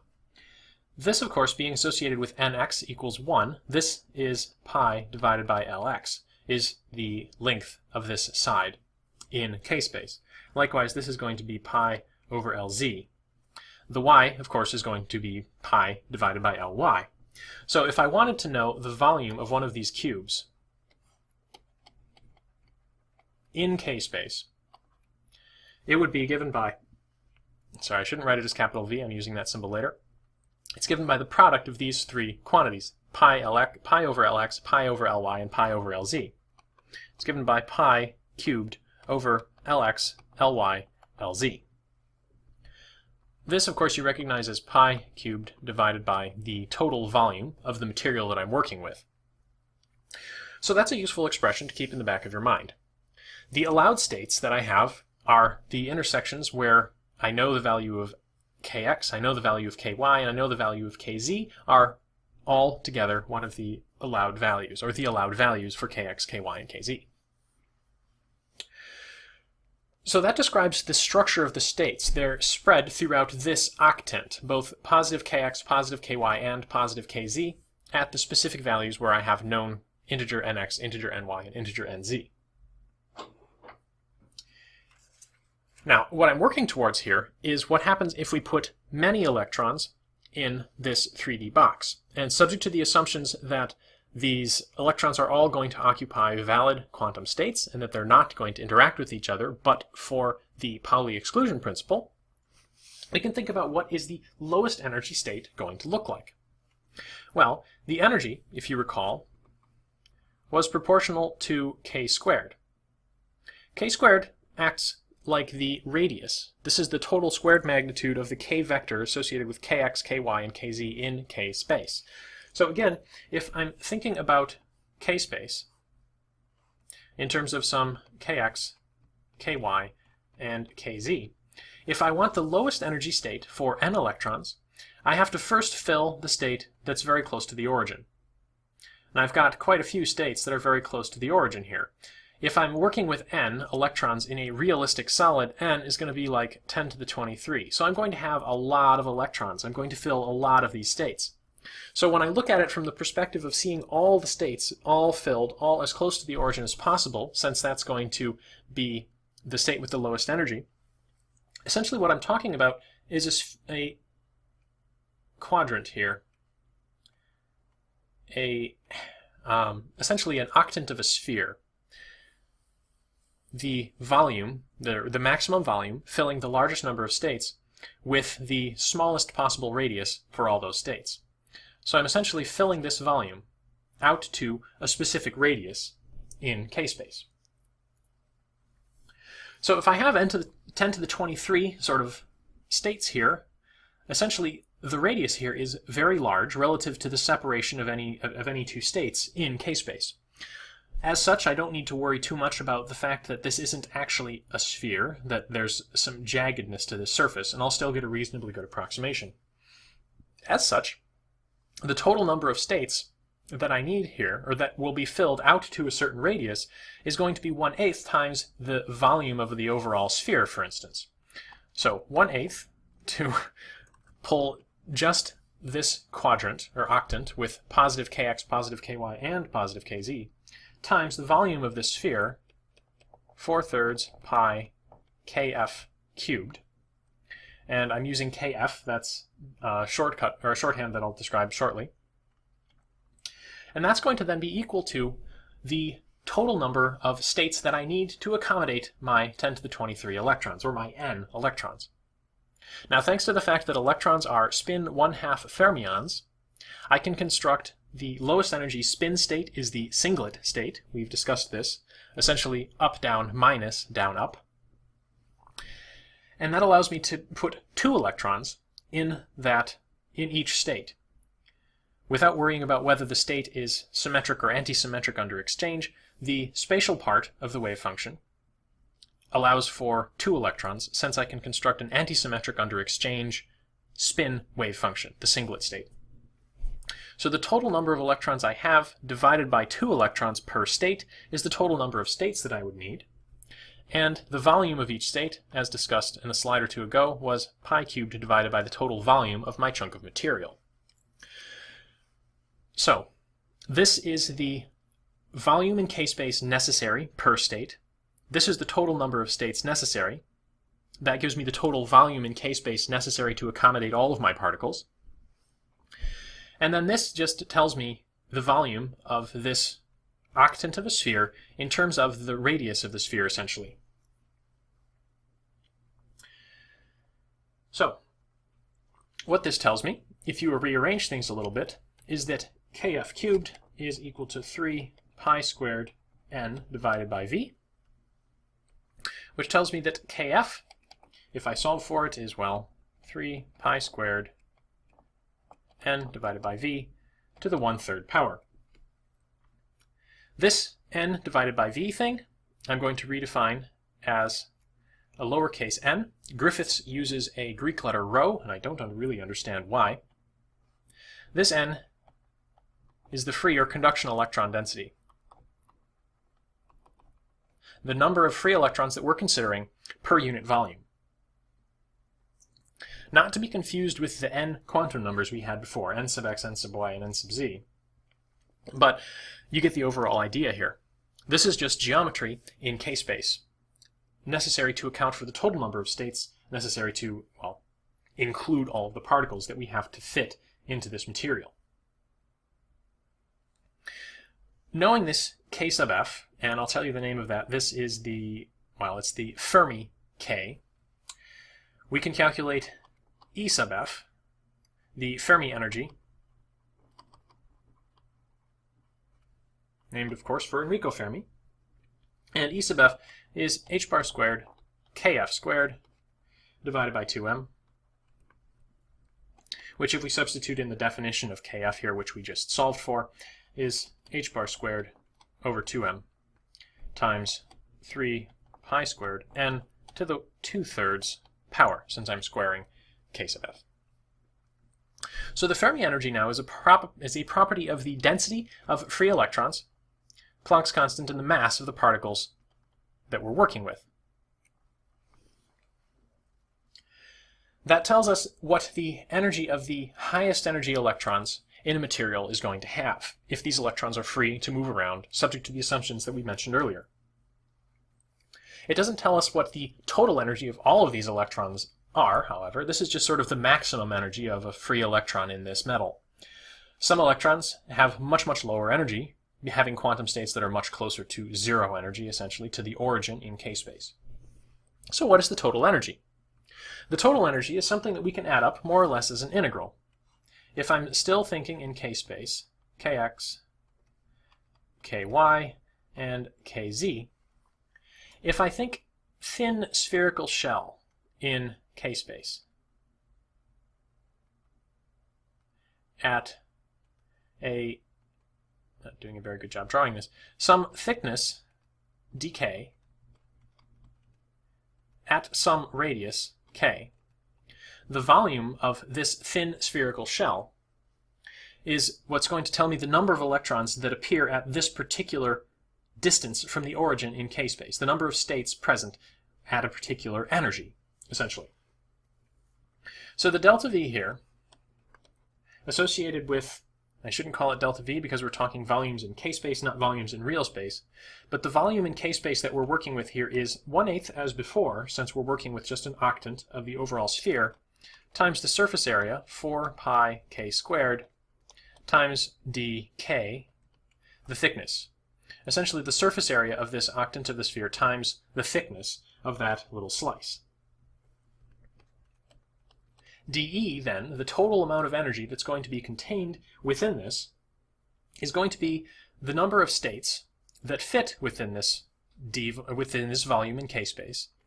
So the volume in k-space, 1/8 times 4 pi k squared dk, divided by the volume of each state, pi cubed divided by the overall volume of my chunk of material. This expression is the number of states within this volume, and the overall energy associated with that is just going to be the number of states times the energy of that state. H bar squared k squared over 2m. Now I've left out a factor of 2 here, since each of these states can actually support 2 electrons, thanks to spin. So this tells us what the overall dE is. If you do some algebra to simplify this out, h bar squared over 2m, and then I have a capital V, and I have a pi squared in the denominator, and then I have a k to the 4th power dk. That overall is our expression for dE. And that's just the dE that happens within this particular thin spherical shell. If I want to figure out what E total is, I have to calculate an integral dE going from, well, essentially no energy to the total energy, all the way up to the Fermi energy. If I express this instead of an integral over dE as an integral dk, well, I know what dE is in terms of dk, so I'm going from 0 to kf, the Fermi k, the maximum radius in k space associated with an electron in this lowest energy state. And then h bar squared v over 2m pi squared k to the 4th power dk. You can do that integral, hopefully, and the answer is h bar squared k to the 5th power, kf to the 5th power, divided by 10 pi squared m. If I substitute in the definition of kf, which we found in the previous slide, what you end up with is h bar squared 3 pi squared n to the 5/3 power, divided by 10 pi squared m, and then there's left over a v to the minus 2/3 overall. I had a v in the denominator in my expression for k sub f, and I had a v in the numerator here, and the partial cancellation is what gives me this v to the minus 2/3 power. So the total energy is inversely proportional to volume raised to the 2/3 power. If I allow the volume of this free electron gas to increase, the overall energy decreases, and that makes a certain amount of sense. If I'm giving them more space to occupy, it's going to behave essentially like an ideal gas. As an ideal gas expands, the energy decreases. The gas does work as it expands, for instance, if there's some pressure to the gas. And pressure, that's the key term here. The pressure, effectively, as a result of the change in the total energy as the volume changes, is called degeneracy pressure. Since you're forcing these electrons into the same state, you're essentially forcing them to be degenerate. Exclusion pressure would probably be a better name for this, since it's a result of the Pauli exclusion principle, the fact that we're not allowed to cram all of these fermions into the same quantum mechanical state. But pressure, at least in classical physics, is minus the derivative of the energy of the system with respect to the volume of the system. And now we're talking about the total energy of the quantum mechanical state, adding up the energies of all the particles altogether. And if you go and get the expression from the previous slide for the total energy, what you'll find if you take the derivative with respect to the volume is minus 2/3, we had that v to the minus 2/3 power. So while we have a minus sign from this, we're going to get another minus from the v to the minus 2/3 when we take the derivative of something to a negative power. So v to the minus 2/3, then we have our constants, h bar squared 3 pi squared n all to the 5/3 power, divided by 10 pi squared m. and our v, which was to the minus 2/3 power, is now to the minus 5/3 power. So again, I have an n to the 5/3 over v to the 5/3. I can simplify that out and tell you that the pressure, minus a minus, giving me a plus, is equal to h bar squared 3 pi squared to the 5/3 power divided by 10 pi squared m times this density n, density of free electrons, to the 5/3 power. So if I increase the density, I increase the pressure. If I decrease the density by letting the solid expand, I decrease the pressure. For example, just to put some numbers on this, for copper, the free electron density, N, is something like 10 to the 29th electrons per meter cubed. Very large number of free electrons in copper. It's an excellent conductor. Everything else in this is just physical constants, h bar, pi, and then m being the mass of the particle that we're considering. The free particles, in this case, are electrons, so it's the mass of the electron. If you plug in the numbers, you'll find that the pressure under these circumstances is something like 10 to the 10th Pascal. So this is actually quite a large pressure. The pressure of the atmosphere, the Earth's atmospheric pressure, is about 100,000 Pascal. Well, this is a good 5 orders of magnitude higher than that. So this is a big number. But a big number is to be expected since we're talking about solids. Bulk modulus is essentially a measure of the resistance of a solid to changes in volume, and that's the same sort of quantity that we're talking about here. Bulk modulus, the bulk modulus of copper, is something that you'll calculate, or that you can calculate, given the same sort of analysis here, and it has the same order of magnitude. What you get just by assuming that the mechanical behavior of copper, essentially how much it resists if you try and squeeze it, the mechanical behavior of copper, as determined by this very simple assumption that it behaves nothing at all like a solid and entirely like a box full of electrons, is actually reasonably close. The properties of copper as a solid are, in part, determined by the behavior of the conduction electrons as a free electron gas. Now, there are a lot of assumptions that go into this, of course, and those assumptions aren't quite right. So the fact that you get something reasonably close to a realistic bulk modulus or a realistic pressure associated with the behavior of particles in a solid is perhaps the result of accidental cancellation of many independent errors. The likelihood of the nuclei to hold the solid together versus the repulsion of atomic electrons likely to push the solid apart, for instance. But at any rate, this behavior of a free electron gas does give us a reasonable picture for the behavior of solids.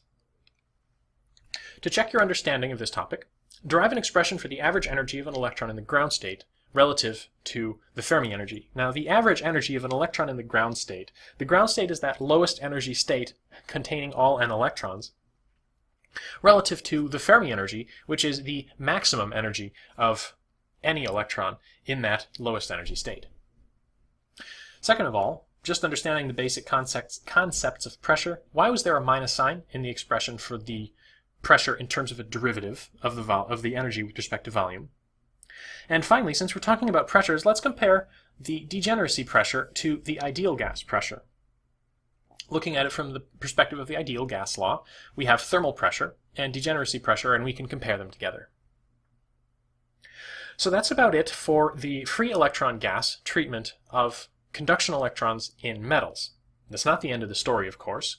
The quantum mechanical behavior of solids is a vast topic, but this is actually a reasonably comprehensible approach to understanding what happens for conduction electrons in copper, for instance.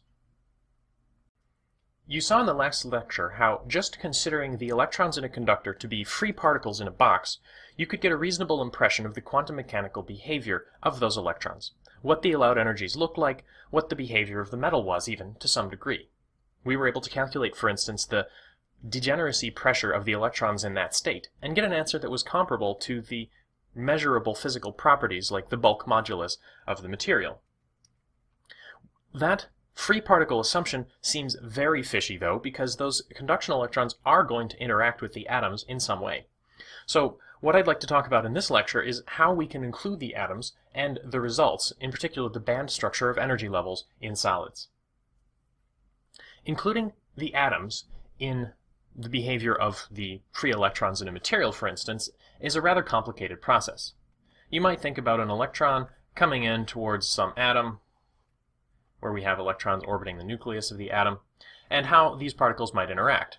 Now, we know from quantum mechanics that this picture is just plain not correct, that we need to consider the electron as it approaches the atom as some sort of a wave packet.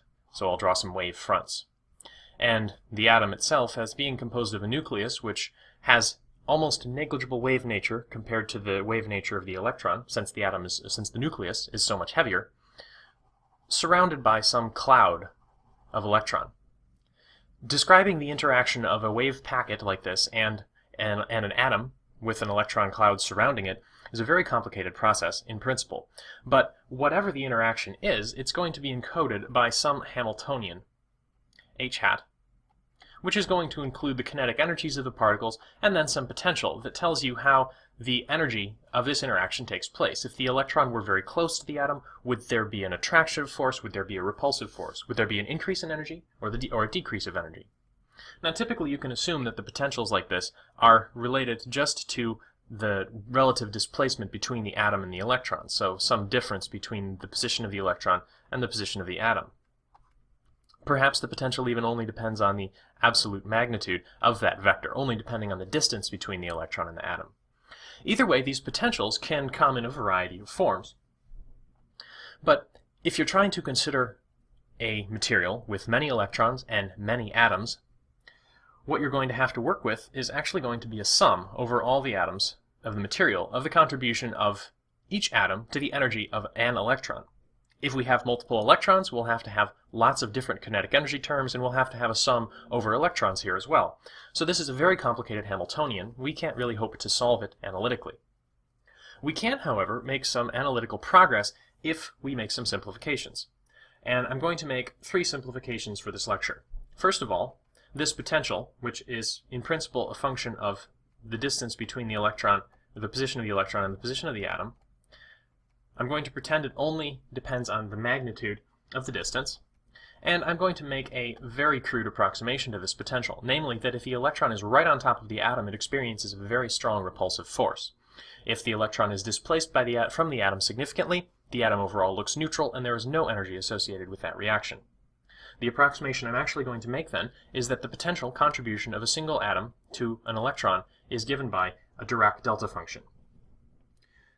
Some proportionality constant describing the strength of the delta function times the delta function itself as the distance between the electron and the atom. So this is the potential that we're going to work with. This is just for an interaction between a single electron and a single atom, however, and we're going to have to consider multiple atoms. And in order to make any mathematical progress, we're going to have to know the positions of all the atoms. In any realistic material, the atoms will be more or less randomly distributed, though there may be some overall structure dictated by the structure of the bonds between those atoms. I'm going to assume a very, very simple structure here. I'm going to assume that we're working with a crystal. So we're working with a regular array of atoms, for example.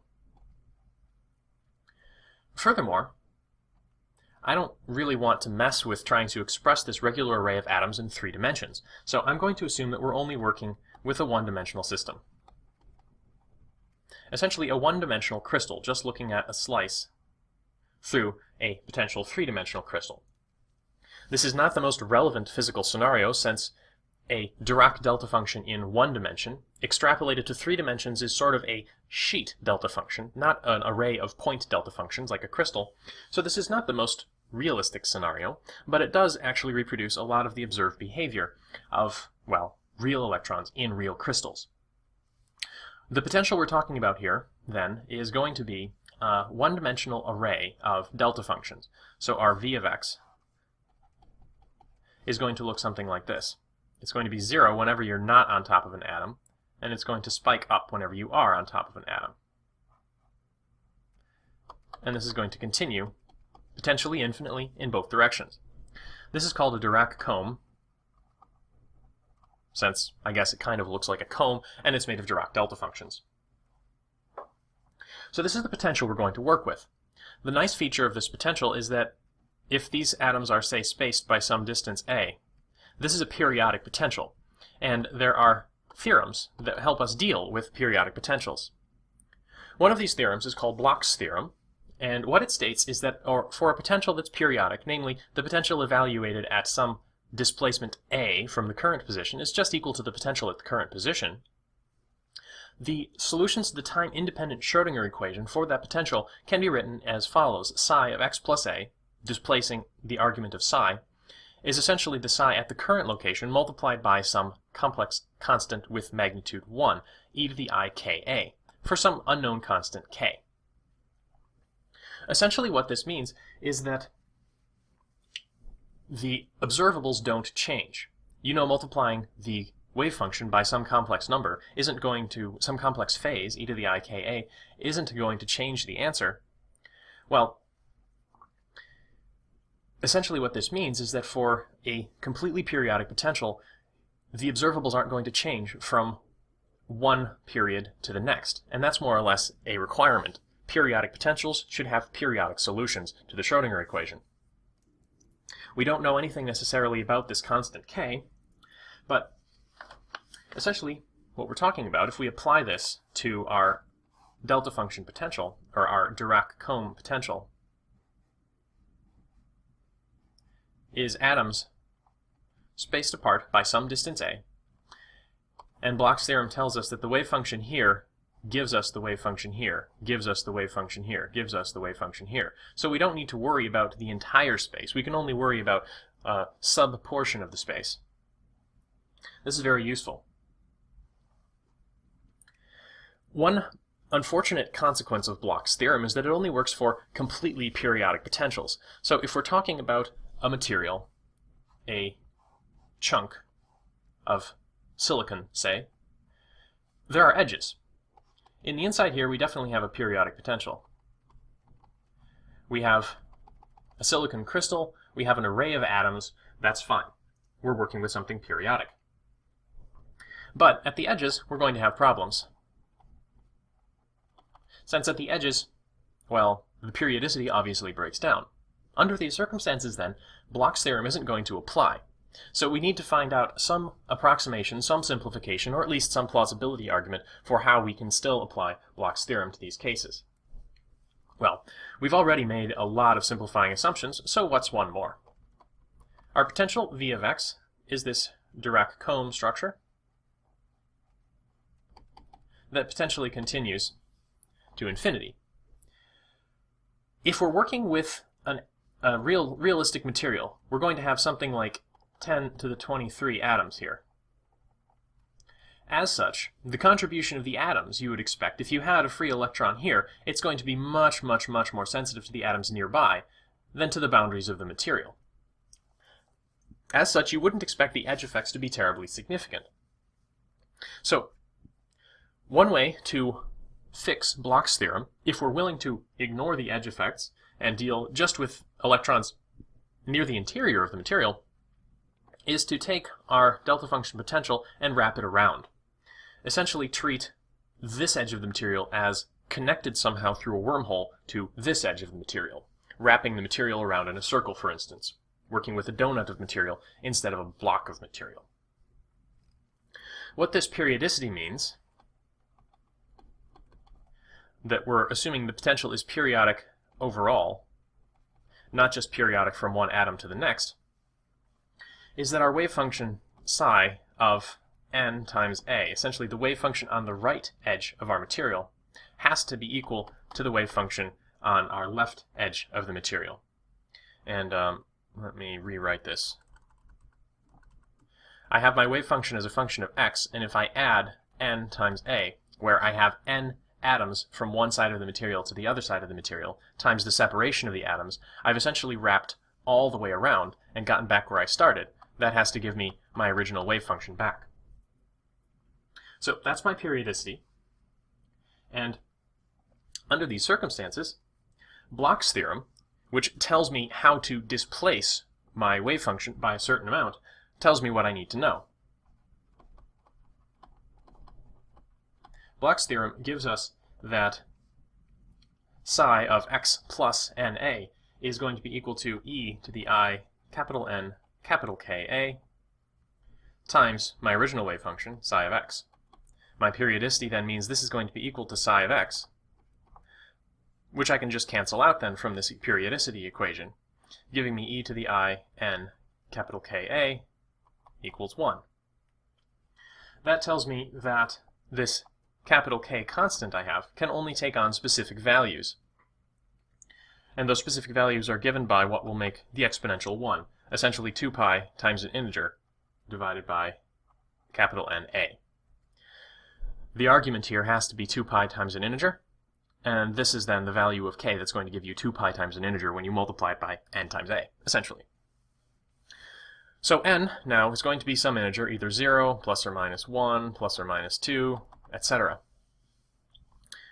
Knowing something about this constant tells us how the wave function in one region relates to the wave function in the next region, and we have a variety of allowed values for this overall constant.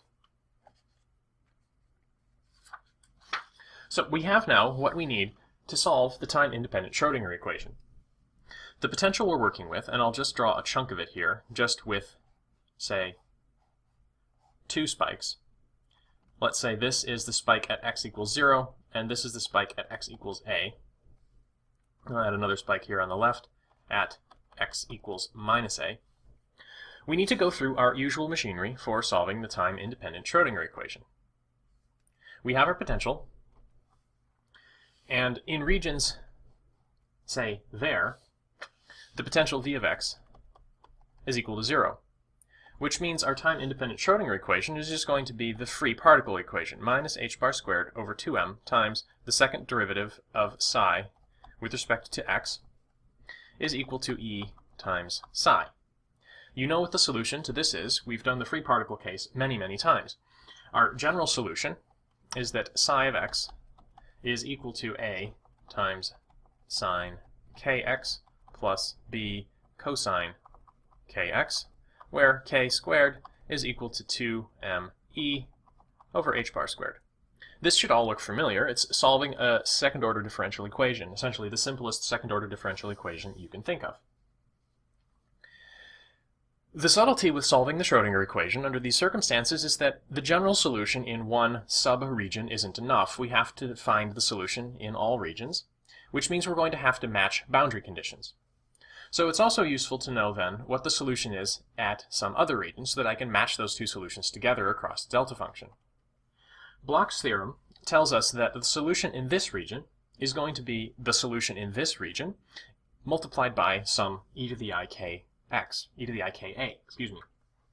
Since we're not shifting to the right, we're shifting to the left, it's actually e to the minus ika, but our solution in this region, psi of x, is equal to e to the minus I capital Ka times our solution in this region, a sine kx, x plus a plus b cosine x plus a. So I'm writing now this x is referring to negative values, so I have to shift it over to make it correspond to the values in the other region, and I multiply by this overall constant to make sure everything matches up. So we have our solutions now in this region and in this region, and these are general solutions. We have this capital K in here, which we know a little bit about from the overall periodicity, but we also have this unknown K constant, which is given in terms of the energy. Now, typically, the solutions to the Schrödinger equation matching boundary conditions tells us something about the allowed energies, and that's going to be the case here as well.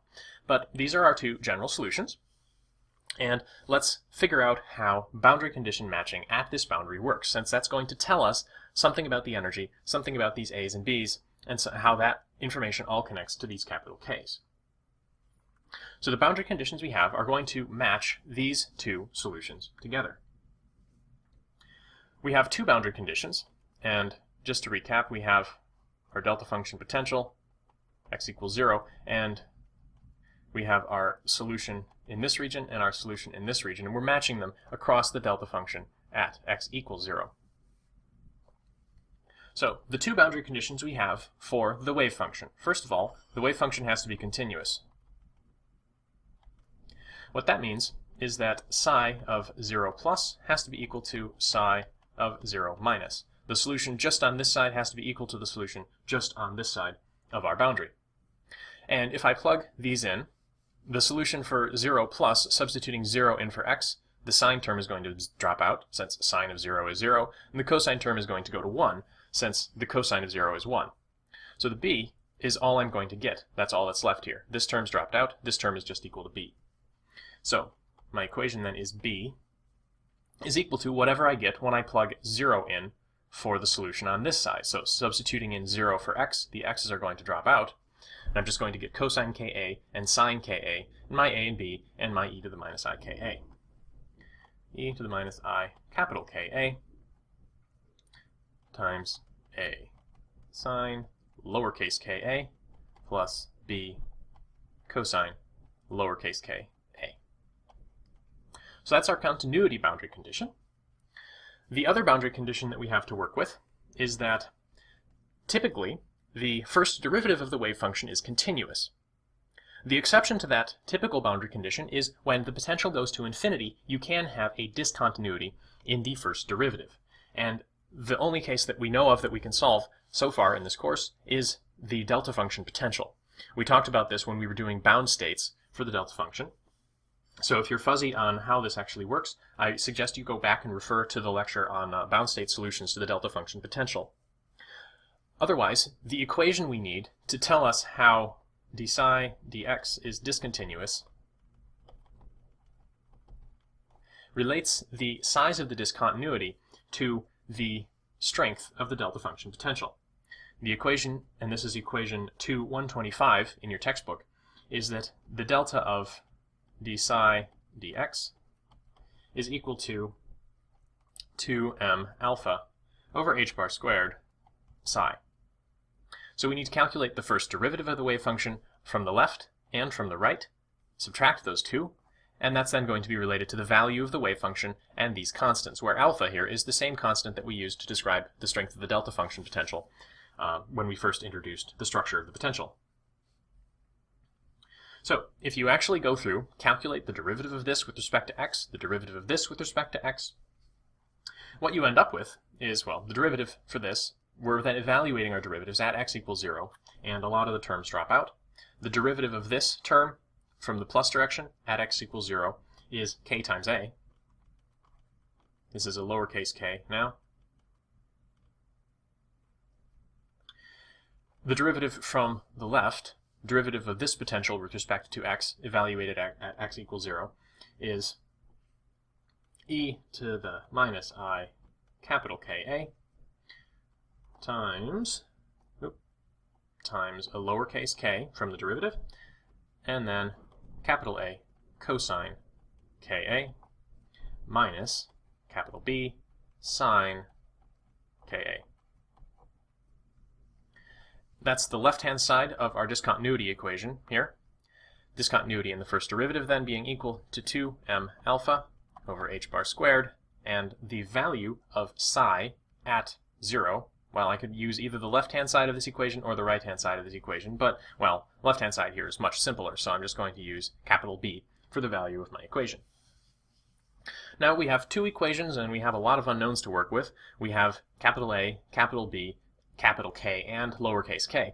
But it turns out we can come up with a useful relationship just by manipulating these equations to eliminate capital A and capital B. Essentially, what you want to do is you want to solve this equation for a sine Ka. Multiply this equation through by sine Ka so that we have an a sine Ka here and an a sine Ka here, and then use the result of solving this equation to eliminate capital A. So making that substitution, we're going to have a capital B from this equation. So you'll have a capital B in this term, capital B in this term, and then capital B in this term, as before, which means you can divide out your capital B's.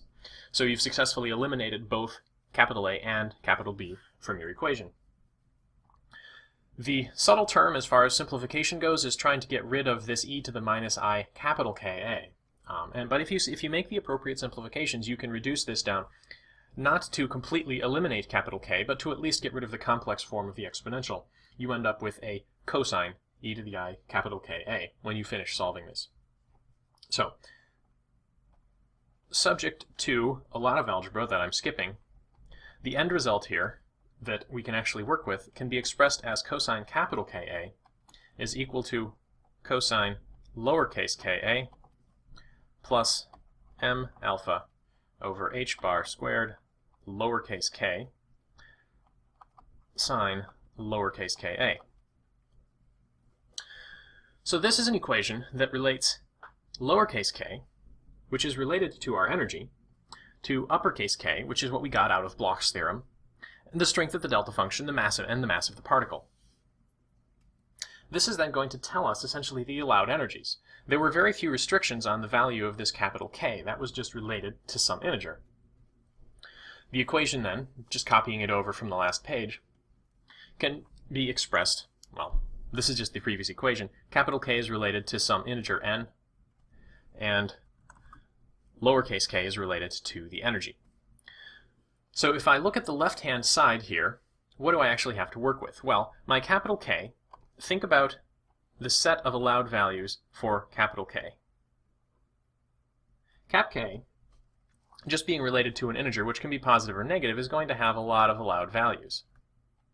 Keep in mind now that capital N here is something of order 10 to the 23, so we have a very large number in the denominator, and we have potentially relatively smaller numbers in the numerator, so capital K is going to have very densely spaced allowed values, going, over the allowable values of n, which are essentially the integers, up to some very large number. So my allowed space of capital K values are densely packed, negative and positive. Keep in mind, however, that my capital K's are being substituted into a cosine. So no matter what I use for capital K, it gets multiplied by a. I'm going to have something between 0, or between -1 and 1 for the outcome here. The right-hand side of this equation depends on lowercase k, which depends on the energy. So you can think of lowercase k here as being essentially the energy of the state. So we have something that depends on the energy, and it looks like cosine of something related to the energy plus some constant times sine of something related to the energy divided by something related to the energy. You can simplify these a little bit. In particular, I'm going to redefine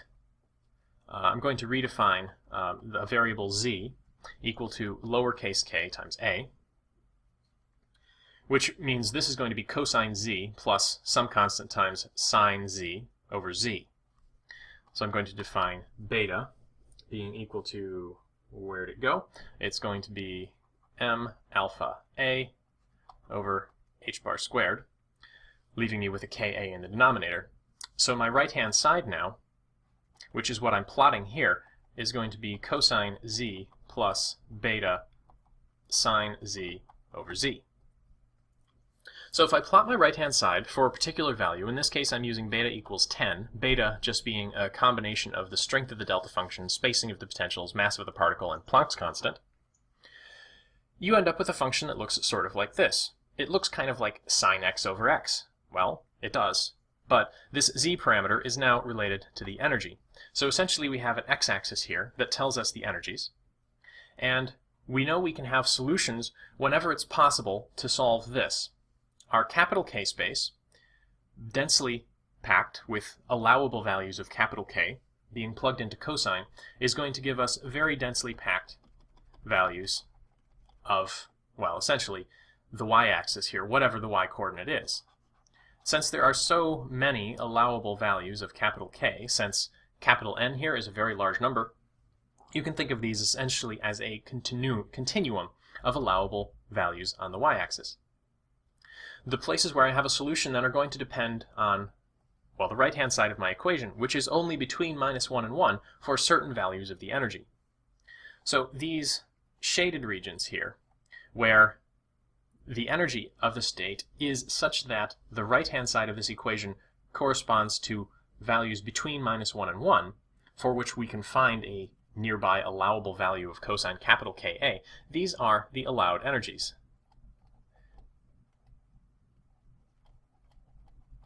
And they come in bands.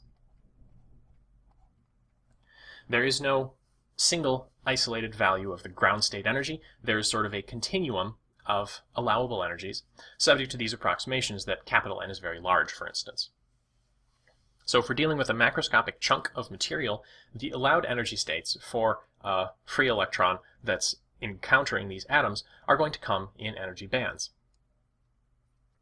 This is actually a really, really nice result because it allows us to understand a lot of the properties of things like conductors, insulators, and semiconductors. If, for instance, we allowed bound states to exist as well, they would have negative energies. So our free electron states are going to appear in separate bands. Our bound states are also going to appear in bands as well, and you can verify that by going through the solution process using delta function wells instead of delta function barriers. But if we have no bound or no free electrons, if we just have bound electrons, if we just have states down here, essentially, we don't have enough free electrons, don't have enough electrons, period, in this state to occupy all of our possible bound states, then we have an insulator. If we have states populated, again, same as in the previous lecture, starting with the lowest energy and populating states as you go up, you'll have an insulator until all of these bound states are filled. Once you start filling states in this first sort of energy band of free electrons, you have a conductor. It's very easy for electrons in an energy state here to shift to another energy state of slightly higher or slightly lower energy that may be slightly displaced in the conductor. So it's possible for an electron to move from one side of the conductor by moving from one of these free particle states to another. If we have all of our bound states filled and a complete conduction band, or a complete band here, also filled, well, that's going to be an insulator again, because it's impossible for electrons to move from one state to the other if all of the available states are filled. The only way for an electron to effectively become free here is for it to jump up to the next energy band across this gap. So we have gaps between our bands. And that determines whether or not we've got a conductor or an insulator. A third case that you've probably heard of is if we have, well, all of our bound states filled and almost all, or perhaps just a few, states in the next energy state filled. This we would call a semiconductor. It can act like a conductor if you have these few extra electrons filling the lowest energy states in a mostly empty band. But if you lack these few electrons, then you've gone to the insulating state. So they're states that are sort of on the boundary between entirely filled and mostly empty.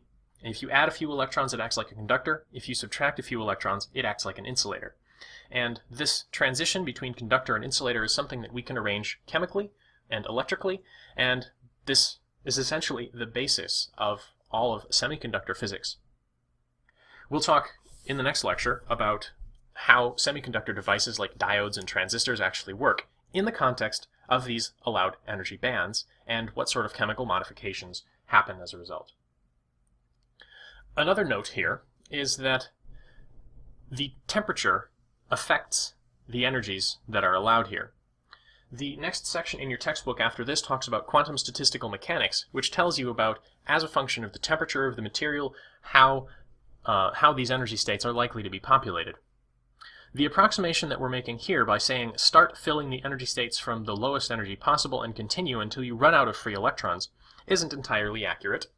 That's essentially assuming that everything is at absolute zero, that there is no additional energy available to these materials. Now, conductors, insulators, and semiconductors behave differently in the context of temperature, because, for instance, consider a conductor, or consider an insulator. If I have an insulator like this, or an insulator like this, if I add energy to that insulator, I'm essentially going to be contributing some additional energy to some of these electrons, which would otherwise be filling the lowest possible energy state. So I would be kicking them up to higher energy states. And if I have an insulator like this that hasn't even filled all of its bound states, well, adding energy is going to kick them up to higher energy bound states. It's unlikely to make those electrons free. But if I have a conductor that has entirely filled a sort of free electron state, and I add energy, I may kick more and more and more electrons up to the next higher energy band, transitioning that insulator into a conductor. So if I have an insulating material and I increase the temperature, the conductivity of the material tends to increase. If I have a conductor, on the other hand, and I add energy to these states, well, I'm not actually making any more free conduction electrons.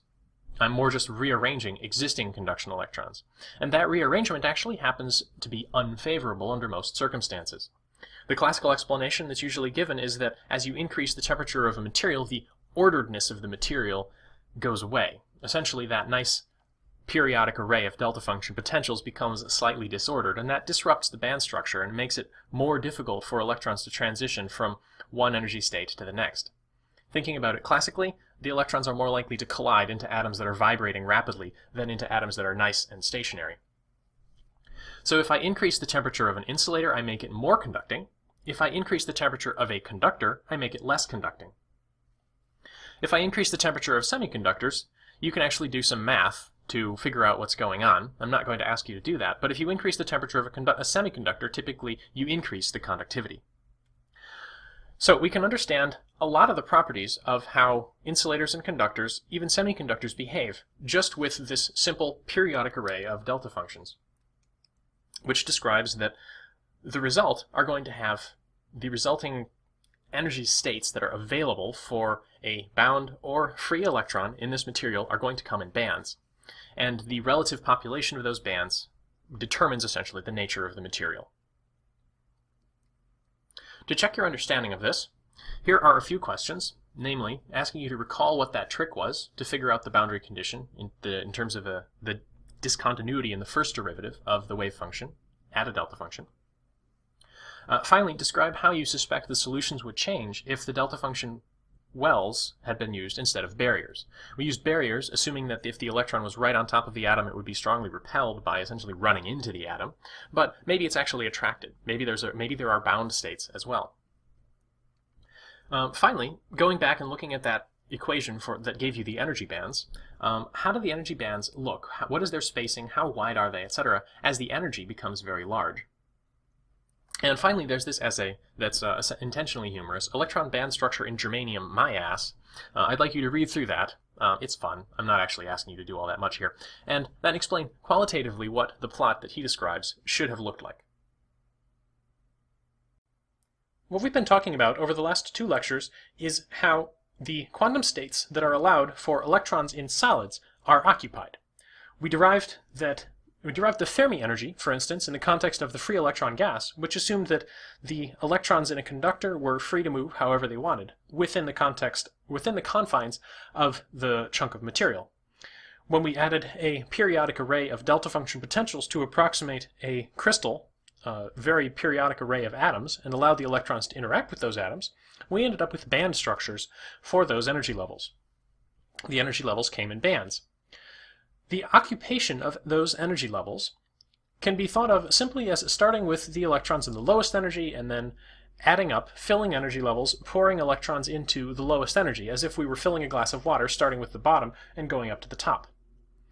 It's not as simple as that, of course, and the way in which those energy levels are occupied is the subject of something called quantum statistical mechanics, which is a very deep topic that I'm only really going to be able to scratch the surface of, so this is really just an intro to quantum statistical mechanics. The fundamental concept of statistical mechanics is that we don't really care about how the system evolves with time. We only care about the configuration of the system. And the assumption is that every state with the same total energy is equally likely. Essentially, if you have a set of states that have the same total energy, for instance, we know the temperature of a material, we know the total amount of energy, then the time that the system spends in each of the states that satisfies that total energy constraint are going to be equal. So if we observe the system at any given time, we're equally likely to find it in each of the allowable states. This is ignoring a lot. We're assuming a structure for the probabilities, we're ignoring the details of the evolution of the system, and we're only really considering conservation laws. How many particles do we have that we need to assign to quantum states? How much total energy do we have that we need to account for? One way to think about this from a very simple sort of first principles context is to consider 3 particles in a box. I'm going to consider a very specific example now. Just 3 particles, but they're free to move within a box and they're not interacting with each other. So instead of the free electron gas where we had a large number of particles, we're just considering 3. The energy of each particle in a box is going to be given by a quantum number, some n, lowercase n here, n sub a, n sub b, or n sub c for each of the 3 particles. And the energy is essentially the sum of the squares. There's some ground state energy, the 111 energy, or the energy associated with a 3-dimensional particle or a 1-dimensional particle in a box in the x direction. So these are just 3 1-dimensional particles now, and their energies sum up like this. I'm going to steal the example from Griffiths, and he gives the example of what if the total energy of the state is 363 times the energy of a single particle. You can make the number 363 in a lot of ways by combining n sub a squared, n sub b squared, and n sub c squared. And you can do it, for instance, by taking 11 squared plus 11 squared plus 11 squared, or 13 squared plus 13 squared plus 5 squared, or 5 squared plus 7 squared plus 17 squared, etc. These are the ways in which we can make the total energy 363. So if we have a quantum mechanical system composed of 3 one-dimensional particles in a box, we have a certain set of allowable combinations of quantum numbers. These are essentially our allowed quantum mechanical states. We have one state with 11, 11, 11, and you can see already probably where this is going. If I have distinguishable particles, 11, 11, 11 is an allowed state, whereas if I have fermions, 11, 11, 11 is not an allowed state because I've put multiple particles in the same quantum mechanical state. I won't be able to make an exchange antisymmetric wave function this way. For bosons, maybe it's not a problem. Well, what actually happens is if we're working with distinguishable particles, first of all of these states are equally likely. So I have one state with 11, 11, 11, 3 states with 13, 5, 13, 13, 5, 3 states with 1, 1, 19, 6 states with 5, 7, and 17, distinct by the order. If the particles are distinguishable, these states are all distinguishable. The 5, 7, and 16 is distinct from 7, 5, 17, for instance. So in distinguishable particles, there's no problem with any of these states. With our fundamental assumption in statistical mechanics that all states with the same energy are equally likely, I can calculate some probabilities. For instance, suppose I drew one of these particles at random, and I wanted to know the probability that the particle would have energy 1. Well, energy 1 occurs in this state, 1, 1, 19. So the probability that my quantum system will be in this state is 3 possible states out of 13 total. 3 divided by 13 times the probability that if the quantum mechanical system is in that state, 1, 1, 19, that I draw one of the 1s for my particle in question, which is, well, 2 of the 3 particles are in state 1. So here I will multiply by 2 out of 3. And that gives me my overall probability that I would draw a particle with state 1. If I want to know the probability that I would draw a particle with state 5, for instance, well, 5 occurs in a couple of ways. It occurs here, and it occurs here. So what I would have is, for this case, or this case, I can have a particle with energy 5. In this case, the probability that the system overall is in a state 13, 13, 5, well, there's 3 possible states that way, 3 out of 13, times the probability that I get 5 if the system is in this state, 1 out of 3, plus the alternative, the probability that the particle is in this state, 6 out of 13, times the probability that the particle is in the state 5, given that the particle is in one of these states. Again, 1 out of 3. You can continue these calculations for all of the different allowable energies here, and you'll end up with a total number of probabilities that describe the likelihood that a particle will be drawn with a given energy. Essentially, these probabilities tell you the distribution of particle energies for a system described by 3 one-dimensional particles in a box in quantum mechanics with total energy of 363. This is if the particles are distinguishable, however. If the particles are bosons, bosons are not distinguishable. That means that whereas we had 3 states with 13, 13, 5, distinguished by the order of the particles, 5, 13, 13, 13, 5, 13, and 13, 13, 5. If the particles are bosons, they're indistinguishable, and we would have to make a exchange symmetric combination of those three distinct quantum states, and that would be the only allowed quantum state with the 13-13-5 combination. 2 bosons in state 13 and 1 boson in state 5. So essentially, for bosons, I would have just one state 11-11-11, just one state 13-13-5, just one state 1-1-19, and just one state 5-7-17. So I would have 4 total states, which means instead of dividing by 13 in my first number in my probabilities here, I'd be dividing by 4. So if I wanted to calculate P1, for instance, the probability 1 only appears in this state. There is one allowable state for bosons with the quantum numbers 1, 1, 19. So my P1 would be 1/4, because there's only one state that has 1s in it, times the probability that the particle, given the system is in that state, that the particle drawn would be in quantum state 1, which is, as before, 2 out of 3. If I wanted to calculate P5 for the bosons, 5 again appears in 2 separate places, but now there's only one quantum state with 13-13-5, so 1 out of 4 probability that the particle will be in that state, times 1 out of 3 chance that the particle that's drawn will be in the state 5, given that that the overall quantum system is in the 13-13-5 state. That's for this quantum state. There's also this quantum state. But again, there's only one quantum state here, so I would have 1/4 times, and again, 1/3.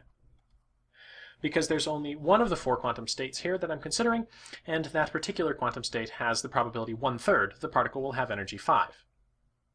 So you can make these calculations for bosons as well, and because of the symmetrization under exchange required for bosons, you would have a different set of probabilities.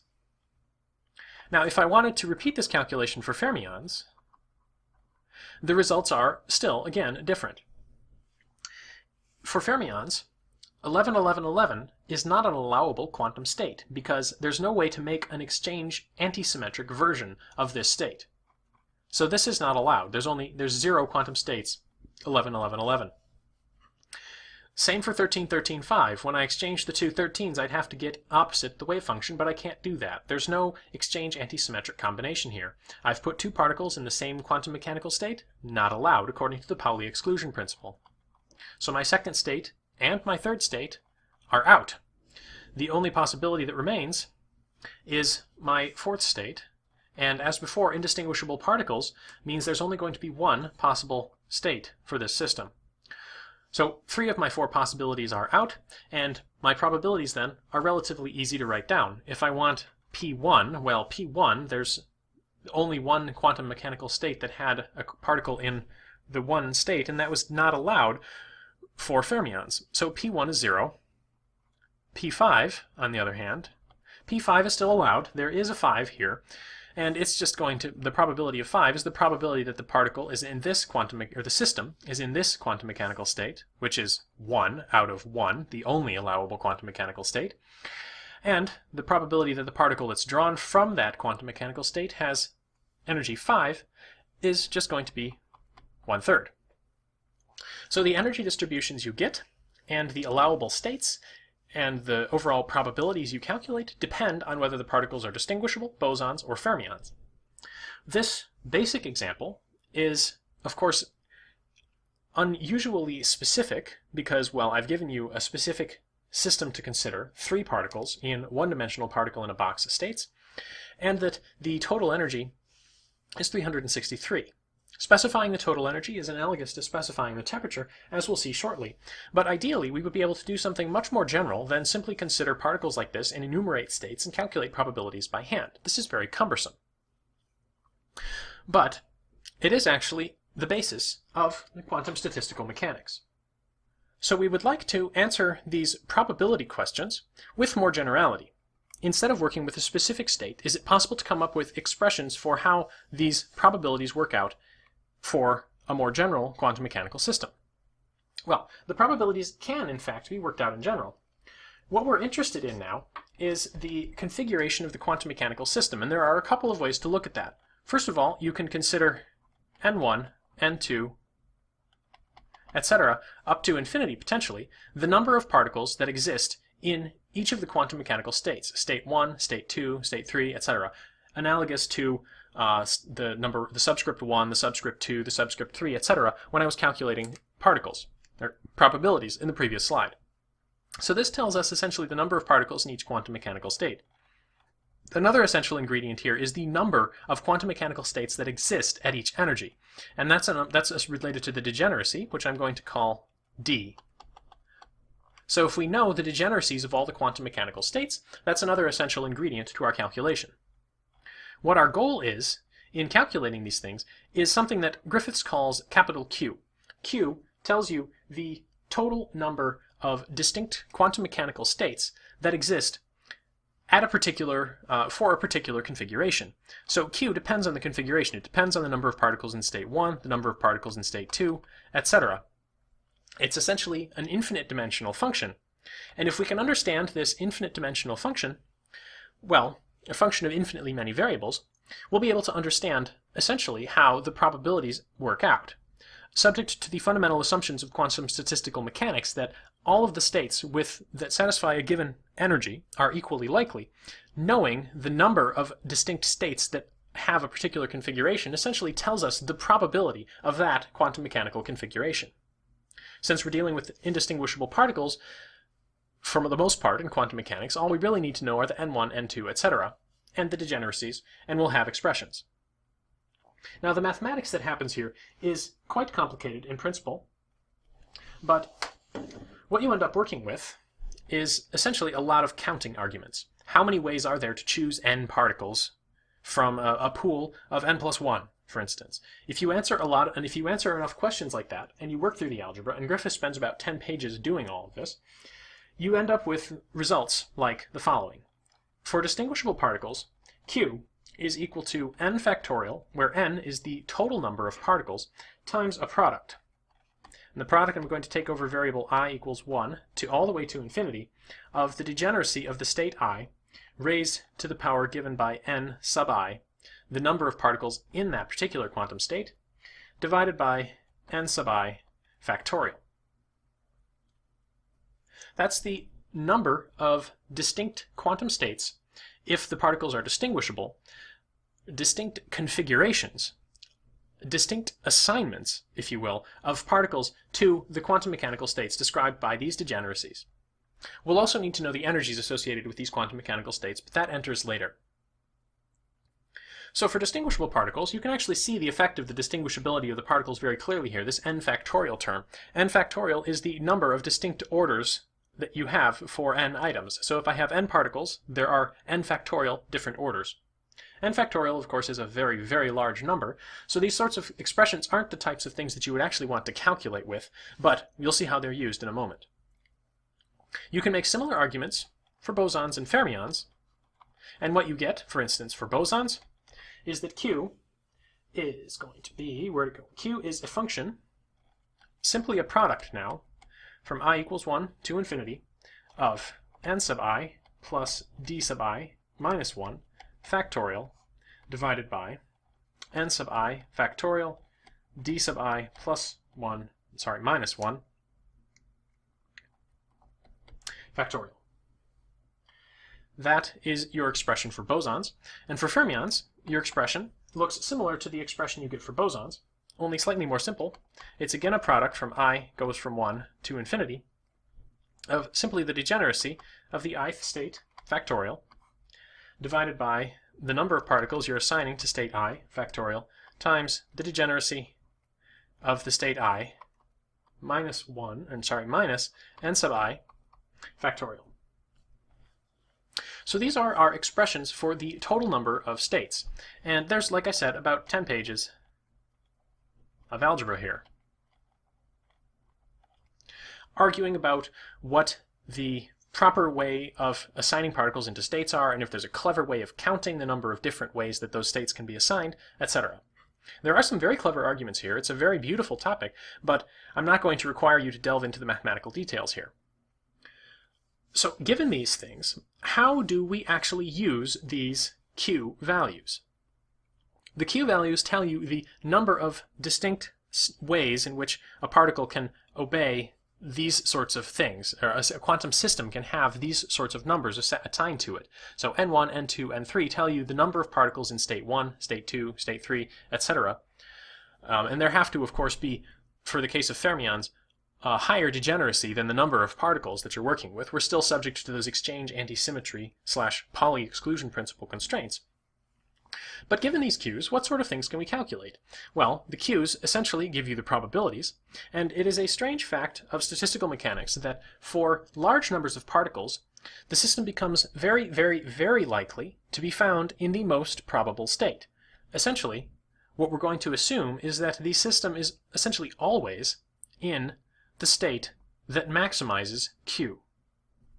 That's a very strange thing. What we're looking for is the most probable configuration, and we're going to find that by maximizing Q. Maximizing Q is essentially a multivariable calculus problem, and it's a doozy, so I'm not going to make you delve into the details. But if you maximize Q, essentially what this is saying is that the fact that the system is very likely to be in the most probable state, or very near it, is a statement along the lines of, if I flip a coin 10 times, I might only get 3 heads, and that's unlikely. But if I flip a coin 10 million times, it's very, very, very unlikely that I would get only 3 million heads. So 3 out of 10 versus 3 million out of 10 million are very different from the probabilistic perspective. And if I have a lot of particles, if I flip a lot of coins, I'm likely to get something very close to the most probable configuration, the 50-50 split in the case of coin flips, or the configuration that maximizes Q in the context of quantum statistical mechanics. So we want to maximize Q, and what's more, we want to maximize Q over the space n1, n2, etc., up to n sub infinity. This is an infinite dimensional space. What's more, we have to maximize Q subject to constraints. And the constraints we have are that the total number of particles is, for instance, known. So if I sum over I, n sub I have to get the total number of particles. Every particle in the quantum mechanical system has to be somewhere, has to be in one of the states. We also have to maximize Q subject to an energy constraint, namely that if I sum over I of the energy of the ith state times the number of particles in the ith state, I have to get the total energy in the system. This is an expression of conservation of energy. This is an expression of conservation of particles. If I can make that maximization, I will have my answer. And it is actually possible to maximize those functions. You have to use a method of maximization, or constrained optimization in this case, called Lagrange multipliers. Essentially what we do is replace Q with a function g, where g is defined as, well, it's a function of the same things that Q is a function of, but it has some additional stuff added on. One simplification you can make is that instead of maximizing Q, to maximize the natural log of Q. The reason you do that is because natural logs of a product is the sum of the natural logs, and it's much easier to work with sums than products. So first of all, when we define g, we're going to maximize the natural log of Q. Constraints are added in the context of Lagrange multipliers by simply adding on some term with some constant multiplying it that accounts for the constraint. So in this case, my constraint is going to be n minus sigma sum over I of n sub I, and I'm going to have another term added on for the constraints on total energy minus sum over I, n sub I, e sub I. Now if you think about what it means to maximize this, I've added 2 additional variables. Instead of just having n1, n2, etc. up to n infinity, instead of infinitely many variables, I have infinite variables plus alpha and beta. I have 2 additional variables. If I take the derivative of g with respect to alpha, I'm just going to end up with this expression, which is my constraint. If I take the derivative with respect to beta of this overall expression, I'll just end up with this expression, just my constraint. So if I simultaneously optimize the function g over n1, n2, etc., and alpha and beta, by taking derivatives of g and setting them all simultaneously equal to 0, I will automatically account for both maximizing the natural log of q and account for my constraints. Now, there's a lot of mathematics going on here, and I'm not expecting you guys to follow entirely, But from pages 237 to 241 in the textbook, Griffiths goes through this optimization to find the system that has the configuration of the system that has the maximum probability, the most probable configuration. What you do when you find the most probable configuration is that alpha is related to something called the chemical potential, mu.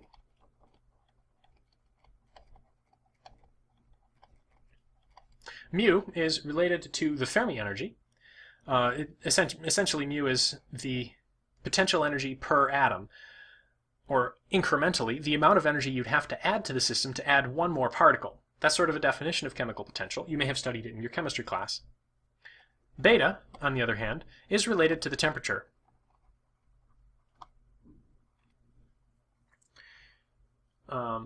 kBT in this case, because we're working with temperatures in the context of energies, we have to invoke Boltzmann's constant, which is something you get from classical physics.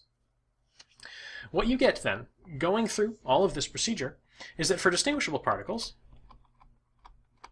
you get essentially that the number of particles that are going to be assigned to a particular quantum mechanical state in the most probable configuration, and I'll write that as lowercase n, which is going to be a function of the energy of the state, is given by, in the case of distinguishable particles, e to the minus energy minus mu over kBt, where this epsilon term is representing the energy and mu is representing the chemical potential. That's if the particles are distinguishable. If the particles are fermions, you end up with something that looks quite different. The number of particles in each quantum state as a function of the energy of the state is equal to 1 over e to the epsilon minus mu over kBt plus 1. And for the case of bosons, you get n of epsilon is equal to 1 over e to the epsilon minus mu over kBt minus 1. So the only difference between fermions and bosons is this plus sign or minus sign in the denominator of an expression which looks sort of similar to the distinguishable particles case, but not really. If this plus or minus 1 weren't here, you would get something that was quite similar, essentially identical. 1 over e to the something is, of course, e to the minus that same something. But these distributions behave themselves very differently. In terms of naming, this is called the Fermi-Dirac distribution, and this is called the Bose-Einstein distribution. For all of Einstein's talk that he didn't really like quantum mechanics and he felt like it was an incomplete theory, he did make some remarkable contributions. This is one of them. So these distributions, these are really the important results of quantum statistical mechanics. The Fermi-Dirac distribution and the Bose-Einstein distribution in particular are very important. They tell you the number of particles that will occupy a particular quantum mechanical state at energy epsilon as a function of the energy. That, for instance, is what you need to know. If you draw a particle at random from a quantum mechanical system and you want to know what the likelihood is that it will have a particular energy, that likelihood is essentially given by these distributions. We now have the machinery we need to answer that fundamental question, one of the questions we started off with at the very beginning, how to explain the blackbody spectrum. The blackbody spectrum, if you recall, is a function, let's call it rho of omega, as a function of omega, and it looks something like this. Early on, people had noticed that there was a well-defined form for this density, the intensity of light emitted by a material at a particular temperature as a function of the frequency, or alternatively as a function of the wavelength. And you could figure out what the asymptotic behavior was on both ends of this spectrum, either by making some numerological observations or by making some classical physics arguments. But you could not justify the unison of those numerological arguments with the classical physics arguments until quantum mechanics came along.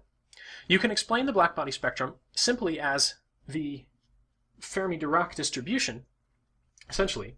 It's not the Fermi-Dirac distribution, it's the Bose-Einstein distribution, subject to some modifications to account for the fact that we're talking about photons and not electrons. The fact that we're not fermions. or bosons specifically. Photons behave a little bit differently. First of all, we need to know the energy associated with the quantum mechanical state, and in the case of photons, that energy is given by h nu, or alternatively by h bar omega. If you know the frequency, you know the energy of the photon. We also need to know something about the k vector, the momentum space behavior of the wave function, and that's given by 2 pi divided by the wavelength of the photon. And in the context of photons, you know that the wavelength and the frequency and the speed are all related. So the k, in the case of the photon, is omega over c. Photons are bosons. They have integer spin, but they behave a little differently than the bosons we're used to, since essentially they're massless. That implies some additional constraints, which you'll learn about in relativistic quantum mechanics. But what is necessary for the purposes of understanding the blackbody spectrum is that there are only 2 spin states. The photon naturally has spin quantum number 1, so you would expect that it would have +1, 0, and -1 allowable components of the z component of the angular momentum. But in the context of the photon, +1 and -1 are the only allowable quantum states. Essentially, it's not possible to have a photon with z component of angular momentum 0. The final modification is that the number of photons is unconstrained. The number of photons can change with time. What that means is that in our optimization, we would set alpha equal to 0. That removes it effectively from our constraint, or alternatively, that the chemical potential mu is 0 in our final result. One last mathematical difficulty is that if we're looking at this in terms of omega, well, we have to work with d omega in our integrals instead of dk. If you go through all of this, converting from dk to d omega, using expressions for the energy, allowing for 2 spin states, and setting alpha and mu equal to 0, what you end up with is the formula for the blackbody radiation spectral intensity. H bar omega cubed divided by pi squared c cubed e to the h bar omega over kBt minus 1. And this formula can be used to predict many, many, many things. In particular, it can predict the energy density. Energy per volume is proportional to temperature to the 4th power. Or it can predict that the wavelength of maximum intensity is proportional to 1 over the temperature. This is Wien's law, if I recall correctly. So quantum statistical mechanics is essentially the answer to the question, whence the blackbody radiation spectrum? It's a mathematically very rich subject. It's very interesting. But the level of complexity here, since we're getting down to the end of the term and you're all starting to get really tired of this stuff, is a little bit above and beyond what I would expect you to reasonably do. What I do need you to do, though, is to understand how the Fermi-Dirac and Bose-Einstein distributions actually behave. So to check your understanding of the Fermi-Dirac and Bose-Einstein distributions, describe the shape of the distribution for the temperature equals 0 case, for both of these distributions. And then finally, just so that you're understanding a little bit of the derivation here, explain in your own words why I threw out the 11-11-11 state in my calculation of probabilities for fermions. If you've got those basic facts down, you have a basic understanding of how to use the results of quantum statistical mechanics, you're in good shape. Thanks for watching. Please subscribe and don't miss out on new videos and lectures.